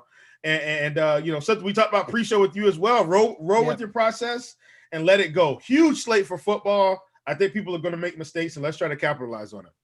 Yeah, we're going to get right into that. I agree with everything you said there 100%. When it comes down to a week like this for me, so you're playing less, you're playing more. So like, I'm playing what I think is right. I'm playing similar, but what I'm looking at mostly is if you're either right or you're wrong. And that's every week. I get it. But like you said, especially on a week like this, you can't just keep playing every angle. Oh, but I got to get that game too. Or let me get one of those quarterback lineups and one of those. It's just not the week to do that because you're going to need so many pieces right anyway. You're better off, especially to just core up, get after your guys, and then put it together. You either do or you don't. But at least if you don't, you're not piling more money into that fire. You know, the GIF on Twitter where he's piling the money into it. We don't want none of that, right? We've got NBA back. There's enough of that with late scratches and lineup changes and whatnot. So let's hop into it, man. A lot of news. Producer Devin's going to be in the chat. First off, guys, like, subscribe. He's going to post in there how you can get signed up. We got a lot of content still coming into the playoffs. I know this show particularly is continuing. Myself, Blender are going to be on here together. I'm excited for those. And he's also going to be dropping in all the player news as it goes along as far as things concerned with inactives, changes on the fly, anything on the move. And then lastly, before we hop in, I would just say make sure you keep an eye on the news for the afternoon, right? Just off the hop, thinking about one thing here. Malcolm Brown was one of the values of the week. It sounds like this morning, Mr. Cam Akers is actually going to give things a go. And so that's a possibility. And then I don't know about you, Will, but I've been building a lot of lineups here, there, and everywhere. And I'm starting some of them like, man, I might as well just throw that in afternoon only or double it down because almost every guy I want to play is in the afternoon. So we'll talk about it. We'll get into it. Let's start at running back and let's go right to the chalk. This is sort of the one spot where most times people are okay getting overweight on the chalk, myself included, but we do got to decipher it, right? We've got Ty Montgomery with Kamara was out. We thought it was going to be Latavius Murray. He's out now. The whole core is out. Everybody's out in that running back squad and coaches and whatnot and everything. So where are you at with just Ty Montgomery? And then we'll get into some of the heavy hitters. Yeah, let me go there because I got to pull my build up because I knew we were going to talk about this, and I don't know why I didn't anticipate we were going to talk about it first. I should have known this, Tambo, and that's on me. I'm pulling my build up right now, and I am running 150 today. Currently, I'm under the field on Ty Montgomery. Okay. But the method to that is there's so many other Ty Montgomery plays in the 4K range. I don't want to put it all on Ty Montgomery. So I'm under by about 10%. We've got him projected, I think, about 39% roughly. somewhere up in there. So I'm at 30% on Ty Montgomery right now, but I'm also at 30% Rodney Smith. And so, you know, I feel like he's got just as good of a shot as Ty, pretty much in the same spot. So that's kind of where I am with these cheap guys. I'm kind of going, you know, overweight on most of the cheap guys because I'm going to be honest with you. I don't know which one is going to be. Ty Montgomery could lay a stinker. Rodney Smith could lay a stinker. All these guys could lay a stinker. And I feel like, you know, trying to match the field on somebody that I feel like is a little bit over-owned than Ty, I don't feel great about it. So I'm slightly under. Yeah, I'm just over personally, but the big thing for me is I'm actually still looking for builds, Will, where I don't use any of these 4K guys, right? And we'll get to it in a second here. We're going to talk about it because I have some for sure. Yeah, I just kind of like going off that. I get that there's an obvious value point there and you can see what you can fit where else, but don't forget when we get to wide receiver, when we get to tight end, there's a lot of other guys that you can use that are good value plays. Like it wouldn't surprise me if Ty Montgomery is going to be in your flex, let's say, assuming the other guys in your lineup are early, or even if not, doesn't matter. They're all afternoon. He still can be in there. That means you can then replace him with, let's say, a Tyron Johnson in the land of the Chargers, where we got Herbert going after rookie records and things like that. So I think there's just an opportunity there. It doesn't mean it's always going to happen, but you are going to be extremely unique by doing something like that. And you're still within the same build style that everyone is. And then of course there's builds you can just go, you know, old school style here, Will, and team jam them in. Almost has some of the chalk in there, right? You got Jonathan Taylor, who we'll talk about, 23%, Derrick Henry, 23%. So just clicking back and looking at the chalk, that's sort of our next two up. So talk to me about Derrick Henry, Jonathan Taylor, one, both. Where you're at with these two guys? Well, and let's talk about it from this perspective too, Tambo. If we didn't have the value this week, Derrick Henry would probably be projected around 40%. That's my opinion. I think 25% is really low for a guy that we know for sure is going against one of the worst defenses. So let's start there. I'm way over the field on Henry. I was trying to get 100%, and I'm going to tell you exactly why I couldn't get him 100%. It gave me too much Drew Lock. When I jammed in Henry in every lineup, it gave me about 34% Drew Lock, which may not be bad on this slate, but I wasn't willing to take that risk. Right now, I'm at 51% Henry, and as you can see, that's pretty much double the field. And that's kind of where I'm going to be, man. I think he's the best running back play on the slate. Jonathan Taylor, I'm slightly over the field. I've got 25%. I wanted about 40, just couldn't get there, because of the price. I could probably get there if I bump this projection some. Like I know how to tweak it and make it get there, but I felt comfortable enough with where I had him already. So I've got 25% Taylor, and just right out of the gate, I mean, the first lineup in my build has Jonathan Taylor and Derrick Henry in it. That's kind of the approach I'm going to try to take in most lineups. I'm going to try to avoid, hopefully, two cheap running backs. I'm going to try to go Henry mid-tier in those lineups and maybe one cheap running back or not a cheap running back at all in the flex and go with the cheap wide receiver. So that's kind of the approach I was taking. And I've got another guy that's, I guess, somewhat mid-tier because I know we said we wanted to start there. If Madison, if we didn't have all this value, Madison would be chalk today as well at 6,100 going against Detroit, which is like another atrocious defense. And you look down here, and I mean, we have Madison projected at 15%. I'm over the field on him as well. So that's kind of the approach I'm taking. I'm trying to jam in Henry in most lineups, which is 50, 51%. And I'm going well overweight on a lot of the mid-range plays to see if I can get leverage there because I trust him a lot more than these 4K guys. Yeah, it's no doubt. And if you look at the top here, I'm with you on that. But, Taimont, Derrick Henry, Jonathan Taylor, there's your cash game build. Right there is what everybody's using. So if it's me, I'm going in here, I'm creating a new group, and I'm making sure it's at most two.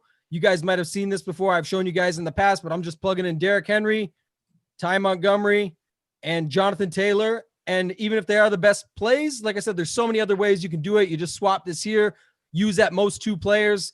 Easy group for me because I know where everyone's going to be at. That is what people are using in cash games. I get why. We just deciphered it.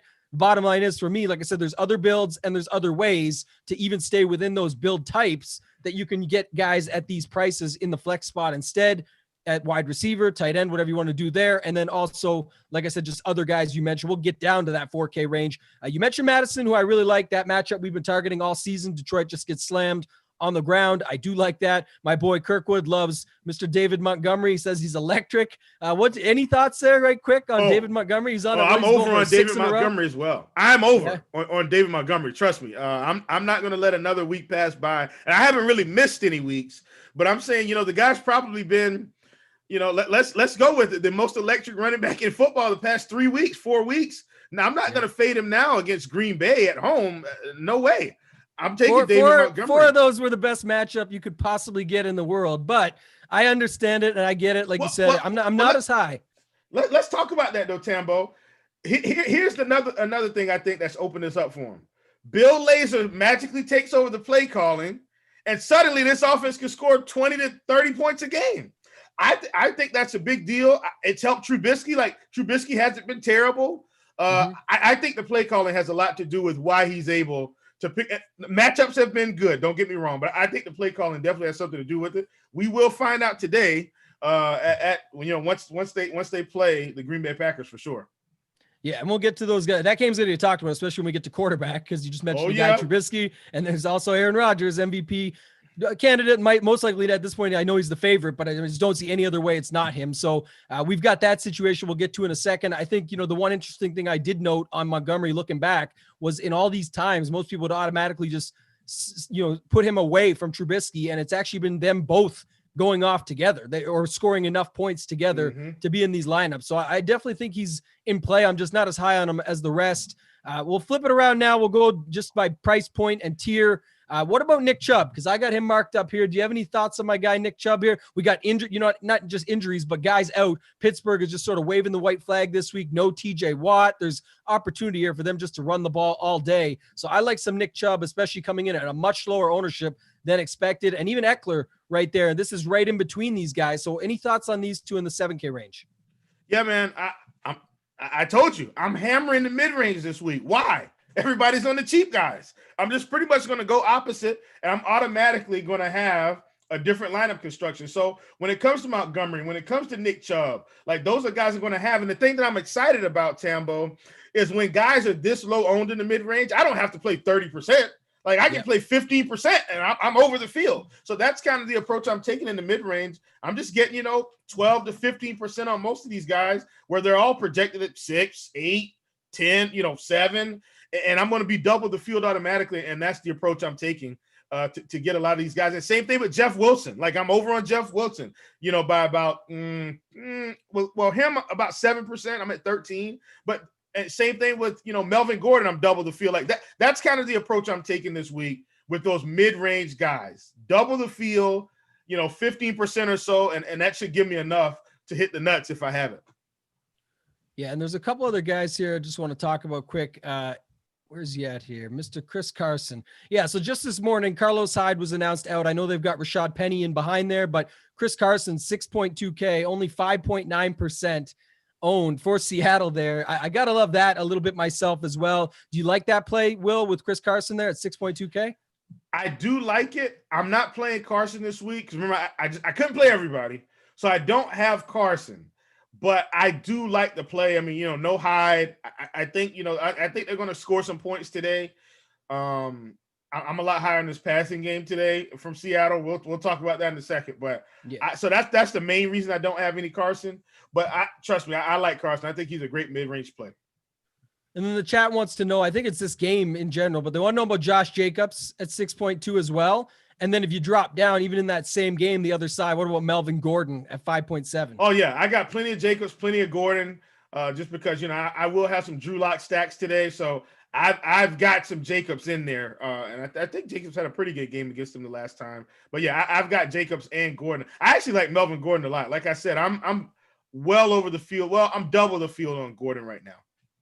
Yeah, I'm with you on Jeff Wilson and Madison, who you mentioned earlier. The Akers news is one to watch. I still have trouble pivoting to him or getting to him there late, because if it's, they're talking about as a high ankle, that to me is always worrisome. Anything ankle, hamstring, leg related, foot, anything there in football to me is always a problem. So don't really like chasing that. I'm with you. Can I talk about that real quick? Yeah, definitely. Let's talk about this Malcolm Brown news, because yesterday I was preparing to fully fade Malcolm Brown because he was going to be pretty much, it looked like he was going to be the highest owned of the low group, right? Well, Yep. today this Akers news comes out. And yes, most people are probably going to have bills that have a lot of the late games today. So I'm not saying the ownership won't flip. But what I decided to do is I said, well, if now we're skeptical on Brown, I don't mind playing him because the ownership's come down. I mean, yesterday's ownership was at like 40%. I mean, it was up there. And now, when we look at the ownership on Brown, it's nowhere near that. So I was a lot more excited. So what I'm going to do is I'm going to have Malcolm Brown shares now. We've got Malcolm Brown is projected at 5.6%. Let me refresh. Yeah. Just want to make sure I'm right because I want the update to be in there. Again, that's just in case. So, as of 11:34, Malcolm Brown is projected at 5.6%. I hammered that. Yesterday was at 40. Today's at 5. I know it's because of the news. So now I'm more excited about getting him in. I don't think Akers plays. That's a conviction I have.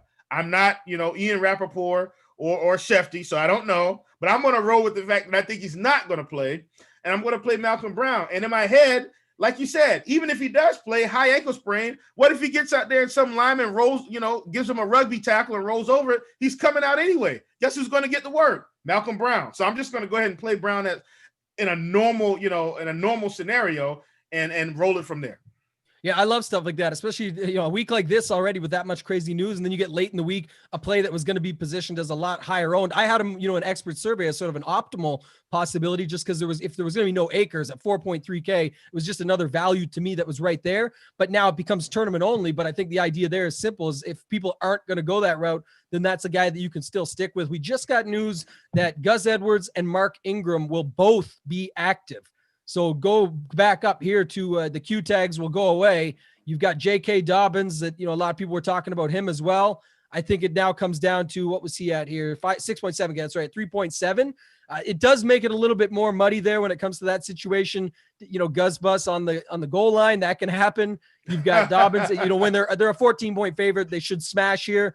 We'll get to Lamar Jackson in a second. Obviously, that always affects the run game in itself, but I think that's interesting for tournaments, and I'll tell you why in a second when we go to quarterback. But just rolling down here through it to look at a couple more spots, I think, and then we'll move on. Ty Johnson getting a lot of love, I was going to say. I don't know if this is just from this morning when the news came out and it goes and just swaps from Brown to Johnson, but I have heard people mention him a couple times now. Obviously, they've got some stuff going on there with their running back core, so it becomes Ty Johnson. But, I mean, it is still New England. It's at New England. It's not, yes, they won two games in a row and blew their opportunity at the number 1 overall pick after going 0-13 to start the season. But where are you at with Ty Johnson, or is there anybody else down here that you feel inclined to talk about, let's just say? Yeah, I mean, I'm a little bit over on Ty Johnson, not much. I mean, we've got him projected at 10. I'm at about 15. I thought he was going to be a little bit lower on. I thought he was going to be maybe around 7 or so. But that's kind of about it for running back. Like I said, I hammered the mid-range, and then I kind of went over on a lot of these cheaper guys. I considered running the Jacksonville guys, and I just decided not to do it. I said, I don't think it's worth it. But they're cheap too. Like I can't remember the guy's name. I can pull it up and read it properly, but I don't want to insult anyone. But, yeah, that's kind of where I'm at on these running backs, man. Well over the field in the mid-range, well over the field on Derrick Henry, and then I'm pretty equal across the board with, like, Montgomery, Rodney Smith, I'm well over the field, and some of the other cheaper guys. The Rodney Smith one's interesting. We'll leave on that note. Is the Rodney Smith versus Taimont, same game, same price, much different ownership. So maybe you give your final take. Talk to us about Rodney for a second, and then we'll move on to quarterback. Well, I think Rodney Smith is equally as good of a play, but because he's playing for the Panthers and the Saints have the name value, everyone's just deciding to play, Ty Montgomery. Carolina doesn't have a lot of running backs. I mean, so he's going to be the guy. I mean, he was even picking up slight work with Mike Davis at the end of the season. So I think he's going to get some carries. I think he gets at least 15 carries today and probably 5 targets, which is probably about what Ty Montgomery is going to get, because I do think Drew Brees is going to throw the ball some. So that's kind of where I'm at on Rodney Smith. I think he's going to be a fine play. I think he could actually outscore Ty Montgomery in the right scenario. If they get down and they have to start dialing up the passing game, Teddy can go in check down mode and get him, 7 or 8 targets. If he picks up 7 or 8 targets and 15 carries, I'll go out on a limb and say he'll probably outscore most of the value running back. So that's where I am with him. I think he's just as good of a play, which is why I tried to, match where I was at with some of these other cheaper guys. And I'm at about 30% on him.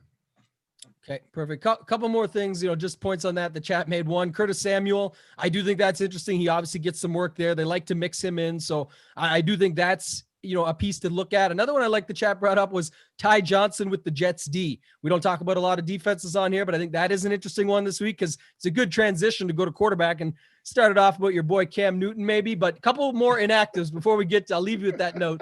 Golden Tate inactive, Devontae Parker active, Jakeem Grant inactive. So we've got a couple active, couple inactive.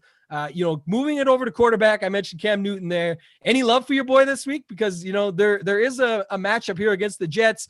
Another thing Kirkwood mentioned on the Turning Takes pod this week I thought was kind of funny or interesting was just, who has something to play for when it comes to motivation on the Patriots, and it is Cam Newton. This guy's got something to prove. I highly doubt he's going to be there next season.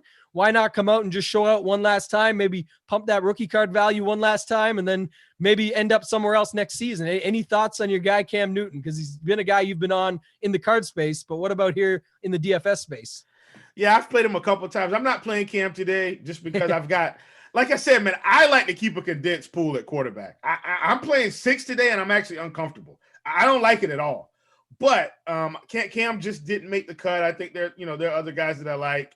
So, I'm not just playing to be today. clear, not to cut you off, but you're not comfortable because 6 is too many too. Most people think that FOMO thing again we talked about earlier, like I only playing 6. I wish I had more. No, you wish you had less. Right. And that's too much for your pool, right? So you can talk to us about that, but Jesus. That's a lot for you, man. Yeah, I mean, usually I try to get 4. And so having those extra 2 is just I really don't like it, but I felt like I had to play these guys. It was going to kind of get me where I wanted to get with Henry. And I do like the guys I'm playing. I just feel like I'm not able to get the leverage on the field and I'm still going to have the leverage, but I just feel like I can't hammer the field. Like if I can get 30% on a quarterback that's the nuts, like I've just destroyed the field. So, and I couldn't get 30 on anybody today. The most I'm going to have is 20. So that's why I'm uncomfortable. It's just, I like to hammer the field when I get it right. Yeah. Okay. So we're going to go into this, Will. I want to do it a little different. So I'll preface it for you that I want to just go through when we're talking about the quarterbacks, try and tie in as many stacks or correlations as you can, because if we run out of time on wide receiver, tight end, I don't want people to be left without, right? So I want to make sure when we're tying in who we are talking about, or even if you're not on them, ways that we could see angles that we take. We'll try and cover both. I'll start because I want to talk about Lamar, and I've got him here as a conviction play. So I really like Lamar this week. What I also like, and we'll see what the ownership actually shakes out as, but I think to start the week, he was going to be sort of the top cash game play. Everyone was going to fit him in, but now because there's so much value out there and people want Henry, they want Adams, they want Taylor, they've got their Montgomery already plug and play, all these different factors. It actually does look like it's become tougher to get to Jackson. Saw another Cincinnati cornerback that's going to be down today. Not that mattered. They're already up to smash them, but I just think, Lamar with Andrews could be a really nice stack, just tying in a tight end there. It's just one that he always goes to. It's a must win. I know it's on paper, it's a win. People are already writing it down, but the point is that still is. And the other thing about it is if you say, well, they're going to smash them, whatever, it's one of those spots, much like when we usually see Patrick Mahomes and the Chiefs in a spot like this, where everyone's like, well, you can't play Mahomes because they're going to be crushing them by halftime. But then guess what? Patrick Mahomes has more points than any other quarterback on the slate at halftime. We just saw Brady do it on a Saturday slate a couple of weeks ago. These guys we'll get to Brady, but we can still do that with a guy like Lamar Jackson. And what if they just are up, a touchdown or 2 at the half? They can't just let off. They must win this game. So he's going to stay in until it's over. And then you're going to get Lamar for a full load. And that's just something that can be set up for such a huge day, slate breaking. And again, I see the ownership there shows 10. Maybe it stays at that, but that's still, 1 out of every 10 lineups has them. The rest don't. I think that's an interesting spot. Any thoughts on Lamar? And then talking with the other guys here at the top range. Oh boy, Tambo, I'm gonna have 7 quarterbacks now because I do not have Lamar Jackson today. Nah, I'm not gonna play him. But I totally get it. I think Lamar's a good play, and that's something I think we talk about. I'm gonna make it quick. But just because I'm not playing someone, that doesn't mean I don't like them. That just means they didn't make the cut for me personally. I think Lamar's a fantastic play, and I'm with you, man. They do have to win this game. He's just not gonna make the cut for me today. Because I've got some other guys that I'm going to be playing. And we're at the top end. Here we go. We're coming out the gate. I'm not playing Lamar. Here's my other hot take, Tambo. I am not playing Aaron Rodgers this week at all. I'm going full fade on Aaron Rodgers. Another hot take, I'm almost going full fade on Devontae Adams. Devontae's been exciting. but Devontae's very expensive. Yes, we can fit him in, but with the way I'm trying to build, Devontae just doesn't fit my build this week. I think I've got 6%, and he's in there, but I'm almost going full fade. Like I don't feel like Devontae's about to be slate breaking this week. I think Derrick Henry is the slate breaker. So if I don't feel like Devontae is going 10 for 150 and 2 touchdowns or 3 touchdowns, I don't have a reason to play him at 90. Is it 9,200? Yeah, 9,200. I think Derrick Henry gets 30 today. I think Devontae gets 20. So that's kind of the approach I'm taking. Now, look, I could be very wrong about this. I'm not trying to convince anyone to not play Devontae. I'm just telling you why I'm taking the fade on Rodgers and Devontae. I don't think they score as many points as we anticipate. I think the Bears are going to play. They're at home. They got to win. I think they're going to try to dial it up and win this game, and which means to me, they may play a little bit more inspired defense. And I know that's not in the numbers, but that's kind of where I am. Tambo, you mind if I go ahead and go to my favorite quarterback so I can get that stack out of the way? No, by all means, man. Go ahead. Good. Favorite quarterback on the week for me is Kirk Cousins. And I know he's in the 1 o'clock game, and I know it's like, oh, he's playing at 1 o'clock. All the games are at 4. Look, Kirk Cousins is my guy this week, and I don't think he's been my guy at all, maybe outside of when they played the Cowboys. But this is the spot for Kirk Cousins. They need to win as well. I'm all over this passing game. I will have Madison, but I'm going to have so much Kirk Cousins. He's my highest owned quarterback of the week, which means I'm going to have a lot of Jefferson. And here's something else I noticed. Big disparity in the ownership between Jefferson and Thielen. Pretty much Jefferson's double Thielen in ownership. Well, you know what I'm going to do? I'm just going to ratchet up my Thielen ownership. They're averaging about the same points, fantasy points per game on the season. Thielen, I feel like, has a lot more touchdown equity the closer they get. If Jefferson doesn't bust one out, I think Thielen gets more touchdown looks as they get closer to the end zone. I'm all over Thielen and Kirk Cousins today. We'll have some Madison as well, but this passing game should tee off on Detroit. That's where I'm going to be staking my flag in most of my lineups, or the majority of them, because I've got more Kirk Cousins than anyone else. You just read my expert survey and just put your name at the bottom of it, did you? I did not. Oh, okay. No, I'm kidding. We talked a lot about this. That's a play I love, Will. And I think one of the bigger points that you brought up is this, is so Kirk Cousins is almost 10% in his own right. I'll go back to your Rodgers take in a second. I've got some thoughts, but Kirk Cousins 9.2% is fine. Again, this is 1 out of 10 lineups, got him, the rest don't. But the main thing for me is the second part that you mentioned. So myself, Killaby, Kirk, we talk about this on the Attorney Takes podcast, and these guys are all over the motivation factors. And I'm not against them. I was hard on them on these things because I get, like I said, some guys have like a Lamar Jackson, go back to him for a second, 98 yards to get to the 1,000-yard rushing point when everyone said, oh, the whole league is going to adapt and he's not going to get 1,000 this year. Maybe he doesn't, but the point is he definitely still did his thing. It took him a long time to turn a corner, and that's not the homer bias here as I'm a Ravens fan. It's just my point is Lamar Jackson's going to play great today because they got to win the game. Yeah. Whether he gets 98 yards or not, that probably is a product of that. But going down back to your Thielen take, Thielen has 3 touchdowns to get Randy Moss's record there, right? With them. So again, I don't know if 3 is in the books, but if I'm going to look at motivation, I'm going to look at motivation with upside. You mentioned it with Derrick Henry going after CJ 2K and the 2006 yards that he put up in 2009 with this is a spot that he's got to go out and get those yards, but he's going to have a good game anyway because the matchup is good. Everything's set up. But he does have a ceiling with his motivation and his momentum and what he wants to get after. Same with a guy like Thielen. Thielen's, half the ownership of Jefferson. Another thing, and we're tying both in. I know we're going back and forth, guys, but we want to get you all the news, right? We want to get everything in there.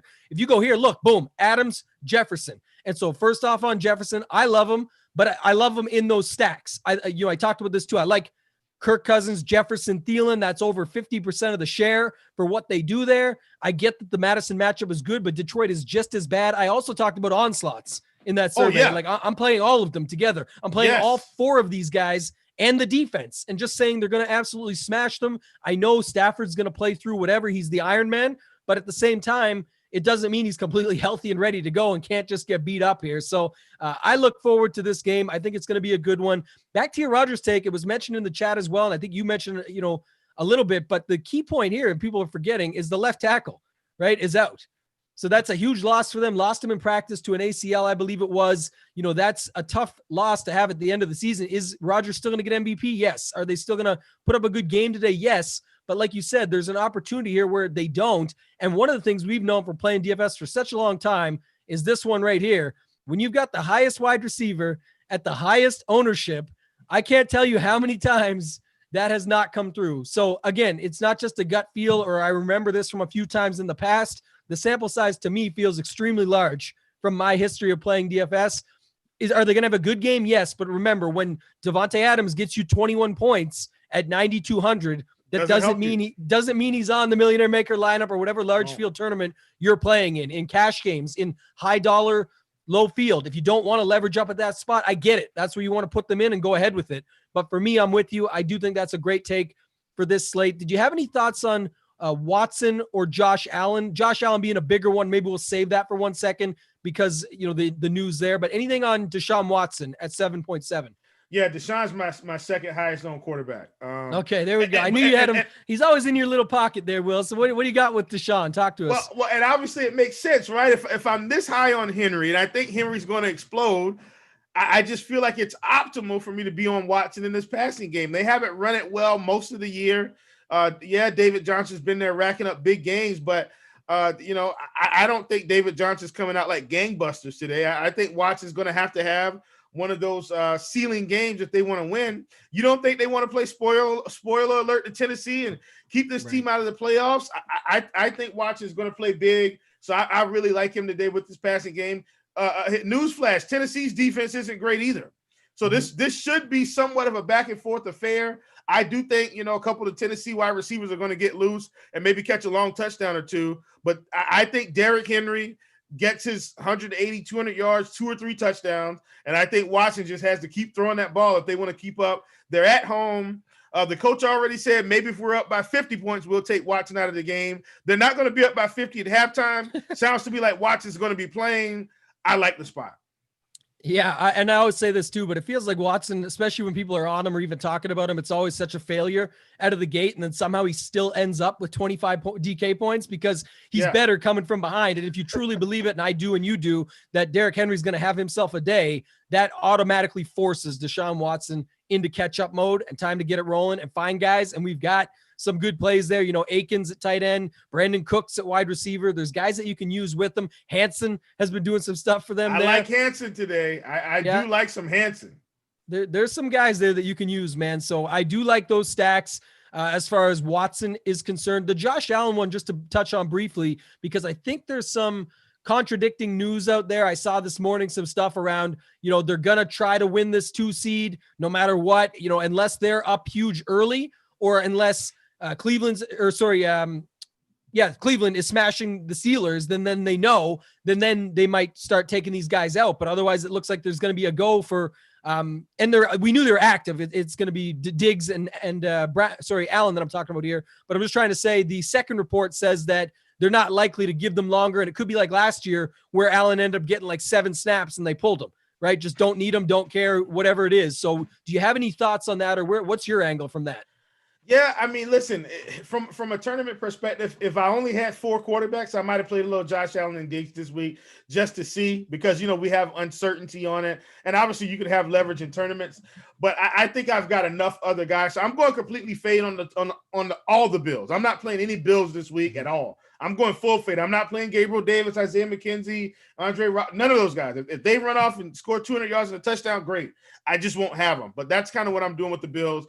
I'm going full fade on their whole offense this week. Yeah, I agree. It's tough, like you said, to know when you don't know like that, and there is the possibility the other thing goes the other way. I just come around on it, and there's just too many more ways that you can go here. I also think because, like you said, with guys on Watson, Aaron Rodgers, everyone that we're doing, Brady we're about to get to in a second, I think Lamar just gets left alone up top, and I just think him and Andrews just makes a perfect little stack against Cincy there. If you want to run it back, there's T. Higgins you can use, or there's other guys. So I think that one's very interesting to me. You mentioned not being on Rodgers. That's fine. Any love for Wilson, Brady, Herbert, Tannehill, these guys, just to round out this 7K range, and then stacks that could go with them? Well, I'm not playing Brady. I am playing Wilson and Herbert this week. I like those 2 guys. I think Wilson's kind of had a down few weeks. Playing against San Francisco, I like him here. I think he could pop off. I looked at the numbers and look, he had 1 rushing touchdown last week, 1 passing touchdown. I think he can dial up some big numbers against San Francisco. So that's kind of why I'm on Wilson, more of a gut feel on that one. Not playing Brady and playing Herbert, just because I think this is a good game, for him to kind of close out the year, solidify Rookie of the Year, playing against the Kansas City team that's probably going to rest some guys. So, we're talking about Wilson. I'm going to be stacking him with of course, DK. Like, nobody's on DK this week. And I mean, we know he's got explosive potential. Nobody's on Tyler Lockett. He's 5,800. He's cheap. Playing him. And then with Herbert, I've got so much Mike Williams this week, man. It doesn't make any sense. The guy had 10 targets last week. I think he's going to keep rolling again this week. I've got some Guyton. I've got some of the other guys that they're going to have. I really like Herbert here in this spot. And what I feel like is a game where the Chiefs are just saying, hey, let's just close out the season. Let's get through healthy and get ready for the playoffs. Hopefully, Herbert comes through for us. But those two guys, I really like. I've got a lot of those guys today. I like Wilson. You mentioned it there with Metcalf. I've got him tagged up over on wide receivers. I think that's just a spot, right? You've got nobody on that San Francisco team that could contain him anyway, right? So I think that DK is for sure a good play over there. Even Lockett with some, Lockett has the flop leg where, people have been on him waiting for something to happen. It hasn't. So I do like the Wilson stacks. Herbert, you mentioned, is fine. Mike Williams, Tyron Johnson, Jalen Guyton. And then, Parham's definitely going to have flop leg. There's no Hunter Henry this week. Everyone was on Parham at 2.9K or whatever it was a week ago. Did nothing, or realistically nothing versus what people were hoping for. I don't know why they're hoping all of a sudden he was going to have 3 touchdowns or something. But yeah, he's back in play this week, definitely, with your Herbert stacks. And then I get the Tannehill love, right? Like you said, it's just, if you're going to go with that, I think you just go away from Henry and kind of go, you can use them together. It's worked in the past, but I think you just make a decision in some of your lineups that if you're going to be on Tennessee, Houston, that's another way you can get a little bit different and go with Tannehill. We talked about this one on the Tourney Takes podcast, but it was both Corey Davis and AJ Brown are in line to crack 1,000 yards receiving on the season. So there's a narrative there a little bit to try and get them the yards, but at the same time, they're just going to play to win the game, and Henry gives them the best chance of that. Just slam it on the ground. Do not mess this up. And they have a good coaching staff. They have a good team. I think they're going to make the right call here, and that's sort of the way I'd go about it. So I'm with that. We already talked about Cousins. Anybody else? Who's your next guy? Because you've got solidified guys. Who's your next guy going down in this range? I'll tell you, I've got Watson, Wilson, Herbert, Cousins. Those are my 4. And then I'm playing Trubisky. I'm playing Trubisky this week at home. Must-win game. Offense has been humming along. I like it, and I'm playing Drew Lock. Drew Lock's 5K going against the Raiders. The Raiders aren't good, people, in terms of defensively. His receivers are cheap, which allows me to get really creative when I want to play Henry, mid-range running back, and another mid-range receiver. Jerry Jeudy's 4,200. Tim Patrick is 4K, right? I mean, those are the guys we have. And then not only that, don't look now, people. People haven't talked about him. Deshaun Hamilton had like 9 targets last week. He's 3K. Yes. So I like this passing game. I don't know which one of these guys is going to hit. So what I did, I've got it set up with Drew Lock. I don't have more than 2 receivers. I've only got 1. So it's Drew Lock and Jeudy, Drew Lock and Patrick, Drew Lock and Hamilton. I'm not playing 2 receivers with Drew Lock, but one of these guys I think is going to get there. I can't tell you which one, but I like them all. And so that's kind of the approach I'm taking. So I got it guaranteed in all my Drew Lock lineups. I've got Derrick Henry and some really good running backs and receivers. So that's kind of the approach I took there. That's how I'm going to stack up the Broncos. Yeah, and I did the same, actually. That's one of the guys I used. So 3 that I've got down here, 2 are the same. One is Drew Lock, who you mentioned. It allows me to get off those cheaper running back builds and get three guys in the middle that I actually want and that I think can just smash and go to town. And then the stacks line up. So the whole point is I've got a different build than most. I've got running backs that can actually get there in my mind, that I'm not worried about Ty Montgomery and screwing the thing up. And then I've also got the stack makes sense. So if Drew Lock has a good game, likely it's attached to Deshaun Hamilton, Jeudy, Tim Patrick, Noah Fant. There's all these options that you could throw in there. Run it back. There's lots of guys on the Raiders side. If you want to use double tight end, this would be the only spot on the week that I would do it with Fant and Waller. You could use just Waller if you've got those cheaper receivers like Hamilton. You can use Aguilar.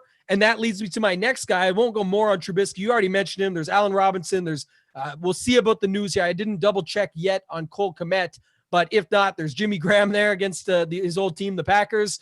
There's a lot of options here that you can use with Trubisky. But the other guy I like is Derek Carr on the opposite side of that game. Nobody's playing him. A lot of people seem to be interested in Locke as their value guy, even though he only shows 2-3%.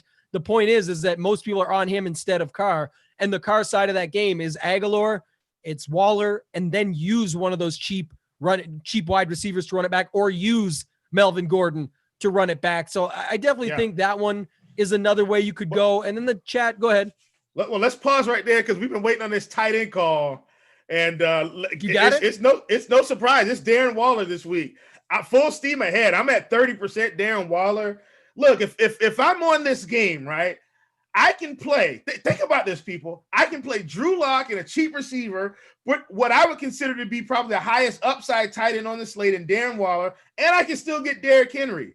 And that's going to be completely different than what people are doing. No one wants to play Darren Waller this week. I mean, just look at the ownership. Yeah, he's got some ownership because he's Darren Waller, but he's at 13%. I'm at 30. He's got a projection that's higher than half of the receivers on this slate at 16.59%. That's the core 4 projections. I love Darren Waller, 7,100, because of all the value I'm going to do with my lock stacks and stuff like that. I'm able to get him. Love George Kittle as well. Nothing against George Kittle, but I think Waller's still the best tight end on the slate. I've got plenty of Waller. He's my tight end call of the week yet again. Yeah, I gotta love it, man. Like you said, that's just game that already speaks to me. I'm already on both sides of it. I already got him stacked in there, but I'll make sure with my Will Wildcat that I get a little Waller in there. The Waller Will Wildcat. That's what I'm going to call it. And we're going to put that thing in right after we get off here. But I think, it's definitely a great play there. Like I said, I like Kittle. The savings for me on Kittle is just what gets me. I know he's got a little bit of ownership. He's the highest owned, whatever. Usually don't love that. Don't have to go crazy with him. There's a lot of tight ends you can use. And that's why I'm flipping over to here. We still got about 20 minutes. We're going to get questions in, guys. So have them ready. But I think the big thing for me is this is an interesting position this week. And it's always what, we call it the 1Z position. On FanDuel, you only get 1. On DraftKings, it's not likely for you to play 2, so on and so forth. But there is a lot of guys to talk about here. There's Ingram is up here. Andrews, who I mentioned with Lamar. Jonnu Smith, if you're going to fit the narrative of going with the passing attack in Tennessee versus Derrick Henry and the run game that everybody's so high on. The flop lag with Don Parham. There's just a lot of guys. Irv Smith. We talked about Minnesota earlier, so I'm naming everybody, Will, but I want you to talk to me a little more about the other guys that you like here in this position. Yeah, Irv is kind of like my second guy, to be honest. And you know why? Because I'm on Cousins. Like, Irv is like, I like him this week, man. I think he's got a shot to get there. And he's cheap. And he doesn't, look, Tyler Conklin's there, but I'm not worried about Conklin. Like, Irv is their guy. Irv is going to get some targets. Irv's actually really got big upside in the spot to get behind the secondary. Got some wheels. They'll give it to him around the goal line as well in terms of, trying to get that tight end look. I saw a play they ran the other week where they just kind of snuck him out of the backfield. Everyone's flowing this way. Irv's there wide open. I could definitely see that play working against a bad Detroit defense. So I love Irv. He's probably my second guy. And then the other tight ends that I do have Kittle, obviously. And then, of course, if I like Minnesota that much, I've got TJ Hawkinson. Just in case, if he has a big game. I've got Noah Fant because I like that game as well. And then Evan Ingram I felt was just, maybe a touch too cheap for a guy that has a possibility of getting, 10 targets. So that's why I squeezed him in there. But my whole tight end pool, this is it. Waller, Kittle, Hawkinson, Fant, Irv Smith Jr., Evan Ingram. Those are the only guys I have. Yeah, and I'll round it out with that. Just, Kittle's in anywhere. Waller's mostly in my stacks with Carr and with Locke. Ingram secondary stacks with CeeDee Lamb. We are going to switch back over to wide receiver in a second because wanted to make sure we had time to talk about both. Andrews only with my stacks with Lamar. Parham, not so much. I get it. Like I said, back to the well, you can do that. I think it's just going to happen but not in love with it. You could use him as like a mini secondary if you want, like him and Hardman or something. I'm just thinking of ways to use them. Definitely on Irv with those stacks and Fant with those stacks. So a lot of tight ends, but you can see how I'm doing it, right? Akins with my Watson stacks. It's not that I'm playing every tight end. Like, he just plays everybody. I'm playing them, in my opinion, correctly. If I'm using them the way I should be using them. A lot of times you want to attach your tight end to the quarterback. So that's just where that comes from and why I don't mind widening my tight end pool, right? I want to make sure that that's got the guys in it that I want to go with, the quarterbacks that I want to use and try and stack these things up to give myself the ultimate possibility of getting to the top of one of these large field GPPs. So with that said, we'll switch back, Will. We still got about 15 minutes. Move back over to wide receivers. Maybe there's some more guys you want to talk about. We did relate a lot of them to what we were already doing. If we go by ownership, I guess the guys we didn't talk about, let's say here, Calvin Ridley, Mecole Hardman, Marvin Jones. And I'll start at Marvin Jones at the bottom because we both love Minnesota. But I'm personally struggling a little bit with I get Galladay's on. I understand all of that, but like the even running it back, or do we have to run it back? And like I said, I'm having more fun building these onslaughts of guys and just slamming Detroit completely. And we have seen this work against teams like the Jets, similar to Detroit, where you don't need to run it back at all. They're just that bad. But people like Marvin Jones, what's your thoughts on him and how you're using him?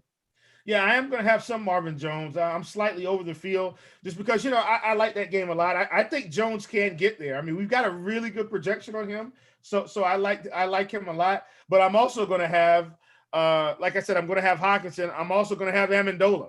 I'm also going to have, some of those guys, because guess what? I don't know. Matt Stafford could check out of the game and then they're dinking and dunking the other guys. So I don't know what's going to happen in that game in terms of the Detroit side, because Stafford is hurt. Like that's the reality. Stafford is hurt. I don't know if he's going to play a quarter, 2 quarters, a half of a quarter. Don't know. And for that reason, I think some other guys could have some opportunities. So that's why I'm playing some of these other receivers as well. But I do like Marvin Jones and I do have him, especially in some of those Minnesota run backs. Yeah, and that to me makes sense. Like I said, that's sort of where I'm at with it. If you want to run it that way, no problem whatsoever. You could run, a secondary stack with Madison and Marvin Jones, and it becomes Madison ground game, right? That we talked about earlier in your non-Minnesota stacks if you want. And then you've got Marvin Jones just coming back, because clearly if Madison's getting there and hitting his ceiling, they're down. Detroit has to come back. They're going through a guy like him. Amendola makes sense. Hawkinson, definitely. I do wonder about Stafford's health. I mean, obviously he's playing. It's enough to play, but we've seen him grind through some stuff before. I'm not sure what this one will be like. So last game of the season, it seems interesting. So I don't hate it. Keep going down here. Mike Williams was talked about a little bit earlier. Yes. That goes with your Herbert stacks. Somebody asked though, Will, can you play Mike Williams in cash? I think you can. He's 5K. He's the alpha dog now. I'm not saying he's Keenan Allen, but I'm saying he's the guy that essentially is going to get the most targets in his offense. If we had any other receiver at 5K getting 10 targets, I think we'd play him. I would play Mike Williams in cash. Okay. I like it. I think, there's other guys too that you could use. Jerry Jeudy is one that pops to mind. Just thinking about that game, 4.2K, 15 targets last week, but see what you've got for savings and money to use there. We'll keep going through. AJ Brown. Let's stay in that game one more time though. Since we were on that Denver game, I do like Nelson Aguilar. And yes. he's projected very low. But remember, I'm on this game a little bit, and Nelson Aguilar is 5,400. He's had a really stable target share this year and has really put up 20-point games a fair amount. And nobody's playing him this week. If you like that game, I think you need to get some exposure to I was just going to say, too, we don't always talk about this a lot, but with a little bit of time. But with FanDuel especially, I like the Vegas side of that, because that's where I'm saying, like, to me, these are touchdown guys, Waller and Aguilar. So you go with them with a guy like Carr, who that to me is, it all makes sense. They're all possible to score. You could see Carr even jump one in and take one from Jacobs or something. You never know. And then you've got guys like Melvin Gordon, Fant, Jeudy, these guys on the other side that you can use in that game. So again, I talked about this on the Tourney Takes pod this week. I love that game. I think that's the way to use it though on a site like FanDuel. Whereas Aguilar is sort of the guy you got to wait and see if he hits that 85-yard lick on DraftKings, gets that lucky play at the end of the game. If you don't get that, he sort of busts up your whole team. So I like him more on FanDuel, but I do like the play in general. We talked about AJ Brown, Corey Davis. I guess one thing to focus on, a couple situations to talk about quick. Yeah. One is going to be the Tampa Bay guys, because I know you said you're not playing Brady. I'm not either. I'm not going after that after what we saw a week ago just to play him but it is a good matchup, and these guys do have some spot matchups. So any love for, the Evans, Godwin, Brown type of crew? Yeah, man, I looked at it. I don't have any of them. And it's not like I didn't like them. I did like them, but I don't like them more than the Minnesota guys today. And I wanted to get a little bit more leverage with the Seattle passing game. It's just other things I wanted to do. Now, listen, Brady, it's the 1:00 game. They could very well be blowing them out. But let me tell you something. I don't think Mike Evans gets 12 targets today for 181 yards and 2 touchdowns and gets 40 points. I don't think that's coming. The majority of this offense has been really spread out for most of the season. So I'm not looking for any one guy to burn me that bad. Evans, in my opinion, had an anomaly last week. I don't think that's going to continue into this week. Do I think they're going to put up points? Absolutely. But I'm not expecting any one of these receivers to just destroy my hopes at taking down a Millie Maker. So I'm just fading the whole passing game in general. Okay, I'm with you there. What about 2 more situations? Jacksonville. For me, I love it. I personally like it because also if I'm playing Jonathan Taylor, it's easy just to pick up a guy across from him in a secondary stack, whether it's Chenault, Cole, whatever, Conley's there. But that's sort of what I want to talk about real quick. What's your thoughts on these Jacksonville guys? Yeah, I actually like Keelan Cole more than all of them. So I've got more Keelan Cole than Chenault. I like to give you guys exactly what I have. I might not be able to find it readily, but I do have Chenault. I do have Cole. I've got them both, but I know for sure I have Cole more than Chenault in this bill. And I think I faded Conley. Yeah, I faded Conley. Conley could very well be the one, but I feel like Cole or Chenault are the ones that have the actual upside. I always like Chenault just because they'll use them in other ways, right? That's the thing. So it doesn't just have to be one way, but Cole's the second for me, and then Conley would be third. We talked enough about these Denver guys. They're all in play, how you want to use them, single stack, double stack, whatever. We've been all over that. Carolina, for me, it's Samuel. I just think he's the play off of Rodney Smith. Not that Rodney Smith is getting a bunch of love. I just think it's the guy that could take it away, and he's like a Chenault where they use him in two different directions, two different ways, end arounds, all these different factors of things you can see. And the last one I want to talk about that I think no one really is talking about is kind of interesting is the Giants, right? With I think Golden Tate is out. So you've got Shepard, you've got Slayton, Ingram is popular. You've got three guys there. That's a tight end, but I'm just trying to tie it all together. There's three guys that you can use on this Giants squad. Do you have a certain one that you like better than the other? Not really. I've got Slayton and Shepard. I'm actually matching the field on those guys. And they aren't projected high. Shepard's at 3%. Slayton's at, I think, Slayton's at 2%. I've got him at 6%. So I'm a little bit over, but I'm not, I'm kind of matching the field. Can we talk about one more cheap scenario? These San Francisco guys are pretty cheap as well. Your Richie James, your Bournes. God, what's the other guy? Kendrick Bourne.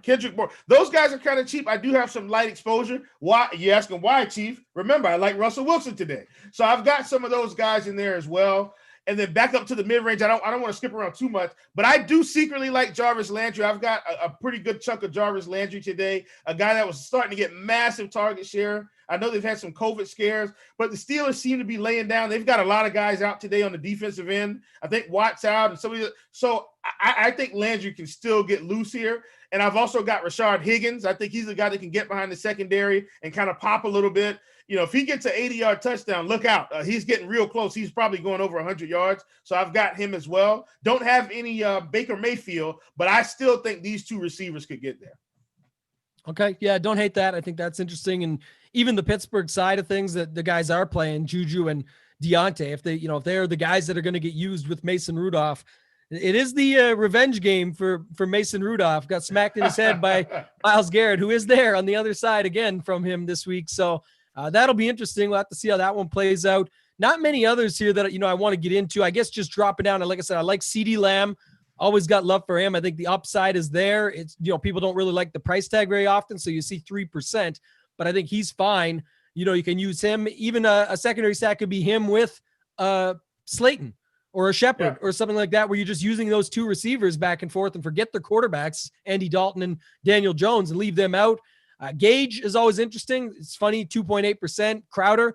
These are a couple guys. Higgins that would stand out. We talked about some of these other guys. Anybody down at it's deep today in that bargain bin, man. It's deep. Yeah, like I said, when you said it too, you felt over at 6 quarterbacks. I'm fine. Guys, start throwing your questions in the chat. We're going to hit some rapid fire here at the end. But I think the other thing you mentioned, Chief, is just for me, it's all about just as it normally is with the correlation and the stacking, but even more so this week. Like I said, I can keep firing more ways that I can build Drew Lock lineups. But as long as I've got a bunch of Drew Lock lineups, for example, using him, if he goes, and I've got outs. I don't just want to say, now that Chief told me on the show here on Sunday, I got to add a Drew Lock lineup. What's the chances that you add the 9-for-9 parlay and hit that one Drew Lock lineup? So I want to have 10 of these guys, 20, whatever the number is for you, 50 lineups or 150, that I want to have outs within these quarterbacks that I'm using. And that's why we tried to piece it together and tie it with, a lot of names, but they all go and correlate with situations. You mentioned like with San Francisco. Why am I mentioning Bourne and these guys is because they go against my Russell Wilson stacks with DK or Lockett or whoever you might be using. Starting it off, Chief, cash game locks. I talked about it a little bit earlier. For me, it's going to be these 3 running backs at the top. I don't care about their ownership. It's cash. It's Montgomery, Henry, Taylor for their opportunities and their upside. Who are your 3 cash game locks if you had to give them there, Chief? I guess in terms of locks, definitely Derrick Henry and definitely Jonathan Taylor. I think for me that third running back is debatable. Like I think any of these 4K guys are viable, to be honest with you. I don't think it has to be Montgomery. I know the ownership is kind of trending there.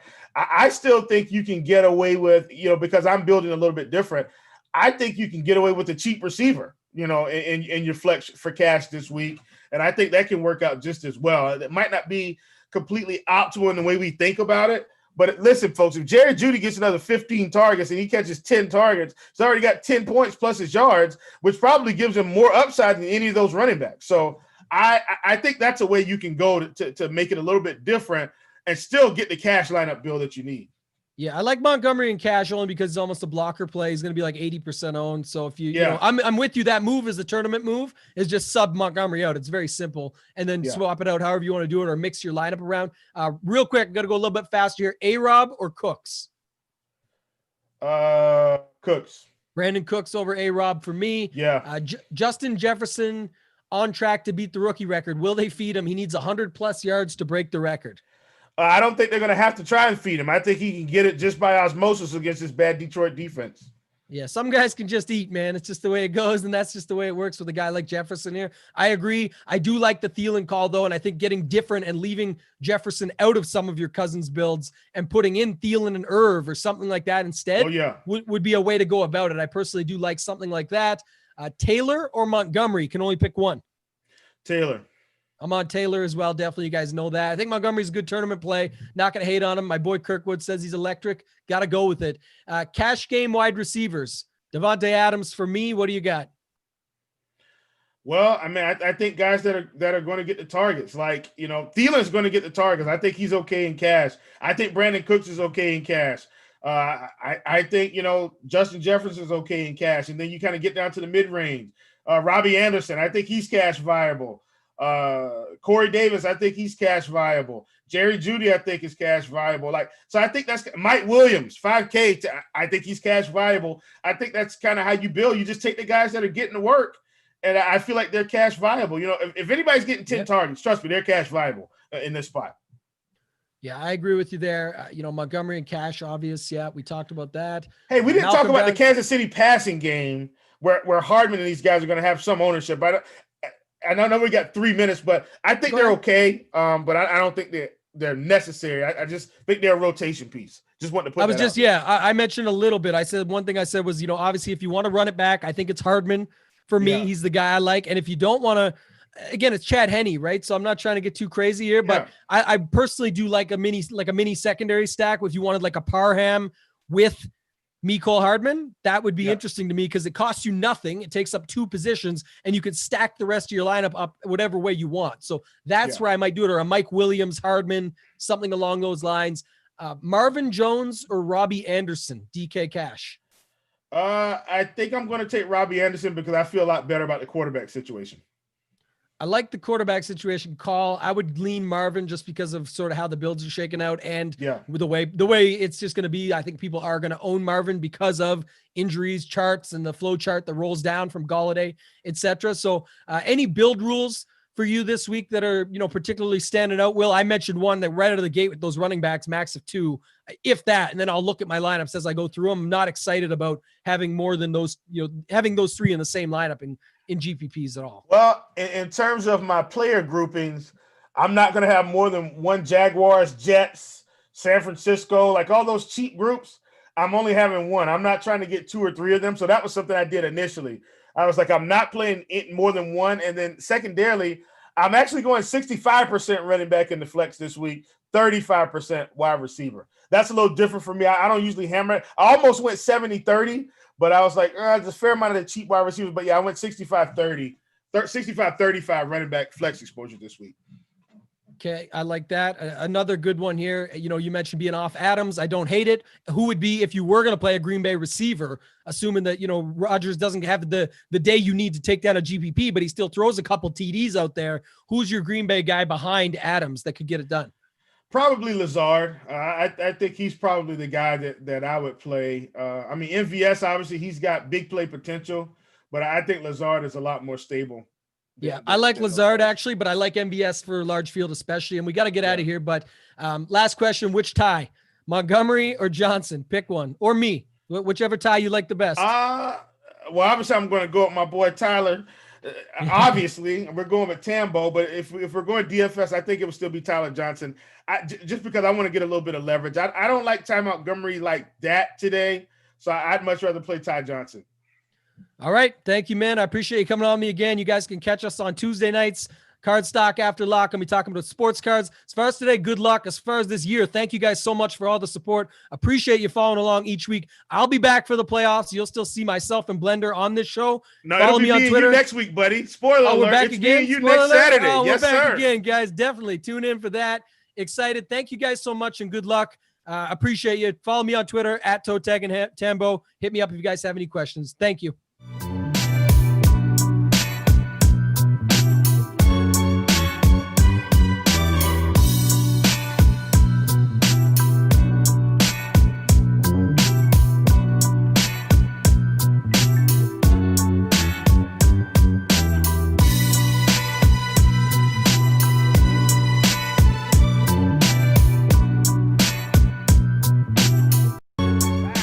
With a couple weeks of playoff six-packs, also have our NBA six-packs going on a couple times a week, so make sure you check. Happy New Year, everybody. 2021 is here. That means week 17 on the docket, and I'm back with 6 of my favorite plays on FanDuel and DraftKings, including what game I'm stacking up, my favorite value play, and of course, my favorite play of the week. Who is it? Belly up to the Fantasy Barn. Find out.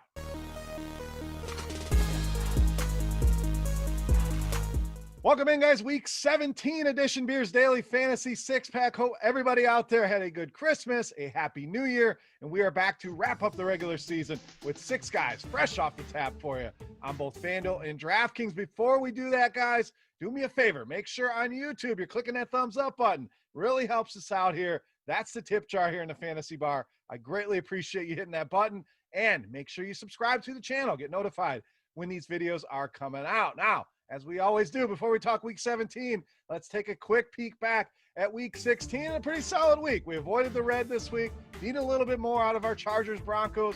Correlation skinny stack there with Eckler and Fant, but they didn't kill us. Our Chicago connection was there. All in all, a pretty solid week. All right, let's move on though to week 17. Last week of regular season football. This week can be dicey. Make sure you're paying attention to the news. But we're going to jump in here at the wide receiver position with a guy I think is going to go overlooked this week, Corey Davis of the Titans. Now, the price is kind of creeping up on Corey Davis, and I think a lot of people are going to look at it and say, I'd rather pay a little bit more and go to A.J. Brown. And in a lot of scenarios, I agree with that. We know Brown, very high ceiling, doesn't need a lot of volume to get there, but ownership is really going to tend to go that way as well. So you're looking at a guy, people are going to assume that's a little bit too much of a price on him. You're also going to see recency bias come into play here. Not as much of a factor in DFS these days as it was in years past, but a guy coming off a 0 going to make people nervous. So I think that will help us as well. Keep Corey Davis off the radar here. In this matchup, really love this game. This Texans secondary, the loss of Roby, they are absolutely atrocious back there. 7th most fantasy points allowed to the wide receiver position. Davis, a few disappearing acts here, but for the most part, been very consistent. You can feel good about his floor. I know Derrick Henry, a guy a lot of people are going to talk up here, so it gives you leverage there as well. I love the spot against this defense for Corey Davis to lead us off here in the first 6-pack of 2021. All right, let's go to the quarterback position. We're going to go to the other side of that game. We're going to go with Deshaun Watson of the Texans. Now, Watson been great. Ever since the coaching change, the Texans not a playoff team or anything, but putting stats on the board here. In fact, 300 or more yards passing for Deshaun Watson in 5 of his last 6 games. So we know that bonus, very valuable on DraftKings. We also know he's going to chip in on the ground and give you those rushing yards, at least 2.4 rushing points in 10 straight games. So you add that to the mix as well. And then you look back at this matchup. We know the Titans, as good as they are offensively, they're even worse defensively. They're always in shootouts. They're always in high-scoring games. And Watson showed that his second highest output of the season, the massive 35 DraftKings points against this defense back earlier in the season. We know the Texans going to want to play spoilers here against this Tennessee team, trying to win the division, trying to get in the playoffs. I think Watson has a massive day here against this Titans defense. So we like Watson. Let's pair him up with one of his pass catchers. We're going to go to the wide receiver position with Kiki QT. I think a lot of people are going to go to Brandon Cooks, and I'm okay with that as well, or even a double stack here. I think there's enough viability with this passing game where you can get both of those guys in there, but let's go the route not a lot of people are going to go here. And QT, I know, another guy. We're not seeing a massive ceiling out of him, but I love him, especially in DraftKings, to gather in those receptions, double-digit DraftKings points now in 4 straight games. And we mentioned how bad this Tennessee defense is. Bottom 3 in the league in both fantasy points allowed to the wide receiver position, along with DVOA against the pass here. So either guy is fine. You'll save a little bit of money on QT. I think you'll save some ownership as well. Been kind of banged up throughout the week. Has that little Q tag next to his name. That should help keep ownership down here as well. But any way you slice it, loving this Texans offense this week against the Tennessee Titans. All right, let's get out of that game. Let's move on to another big game in the NFC North. We're going to go to the tight end position for Robert Tonyan of the Packers.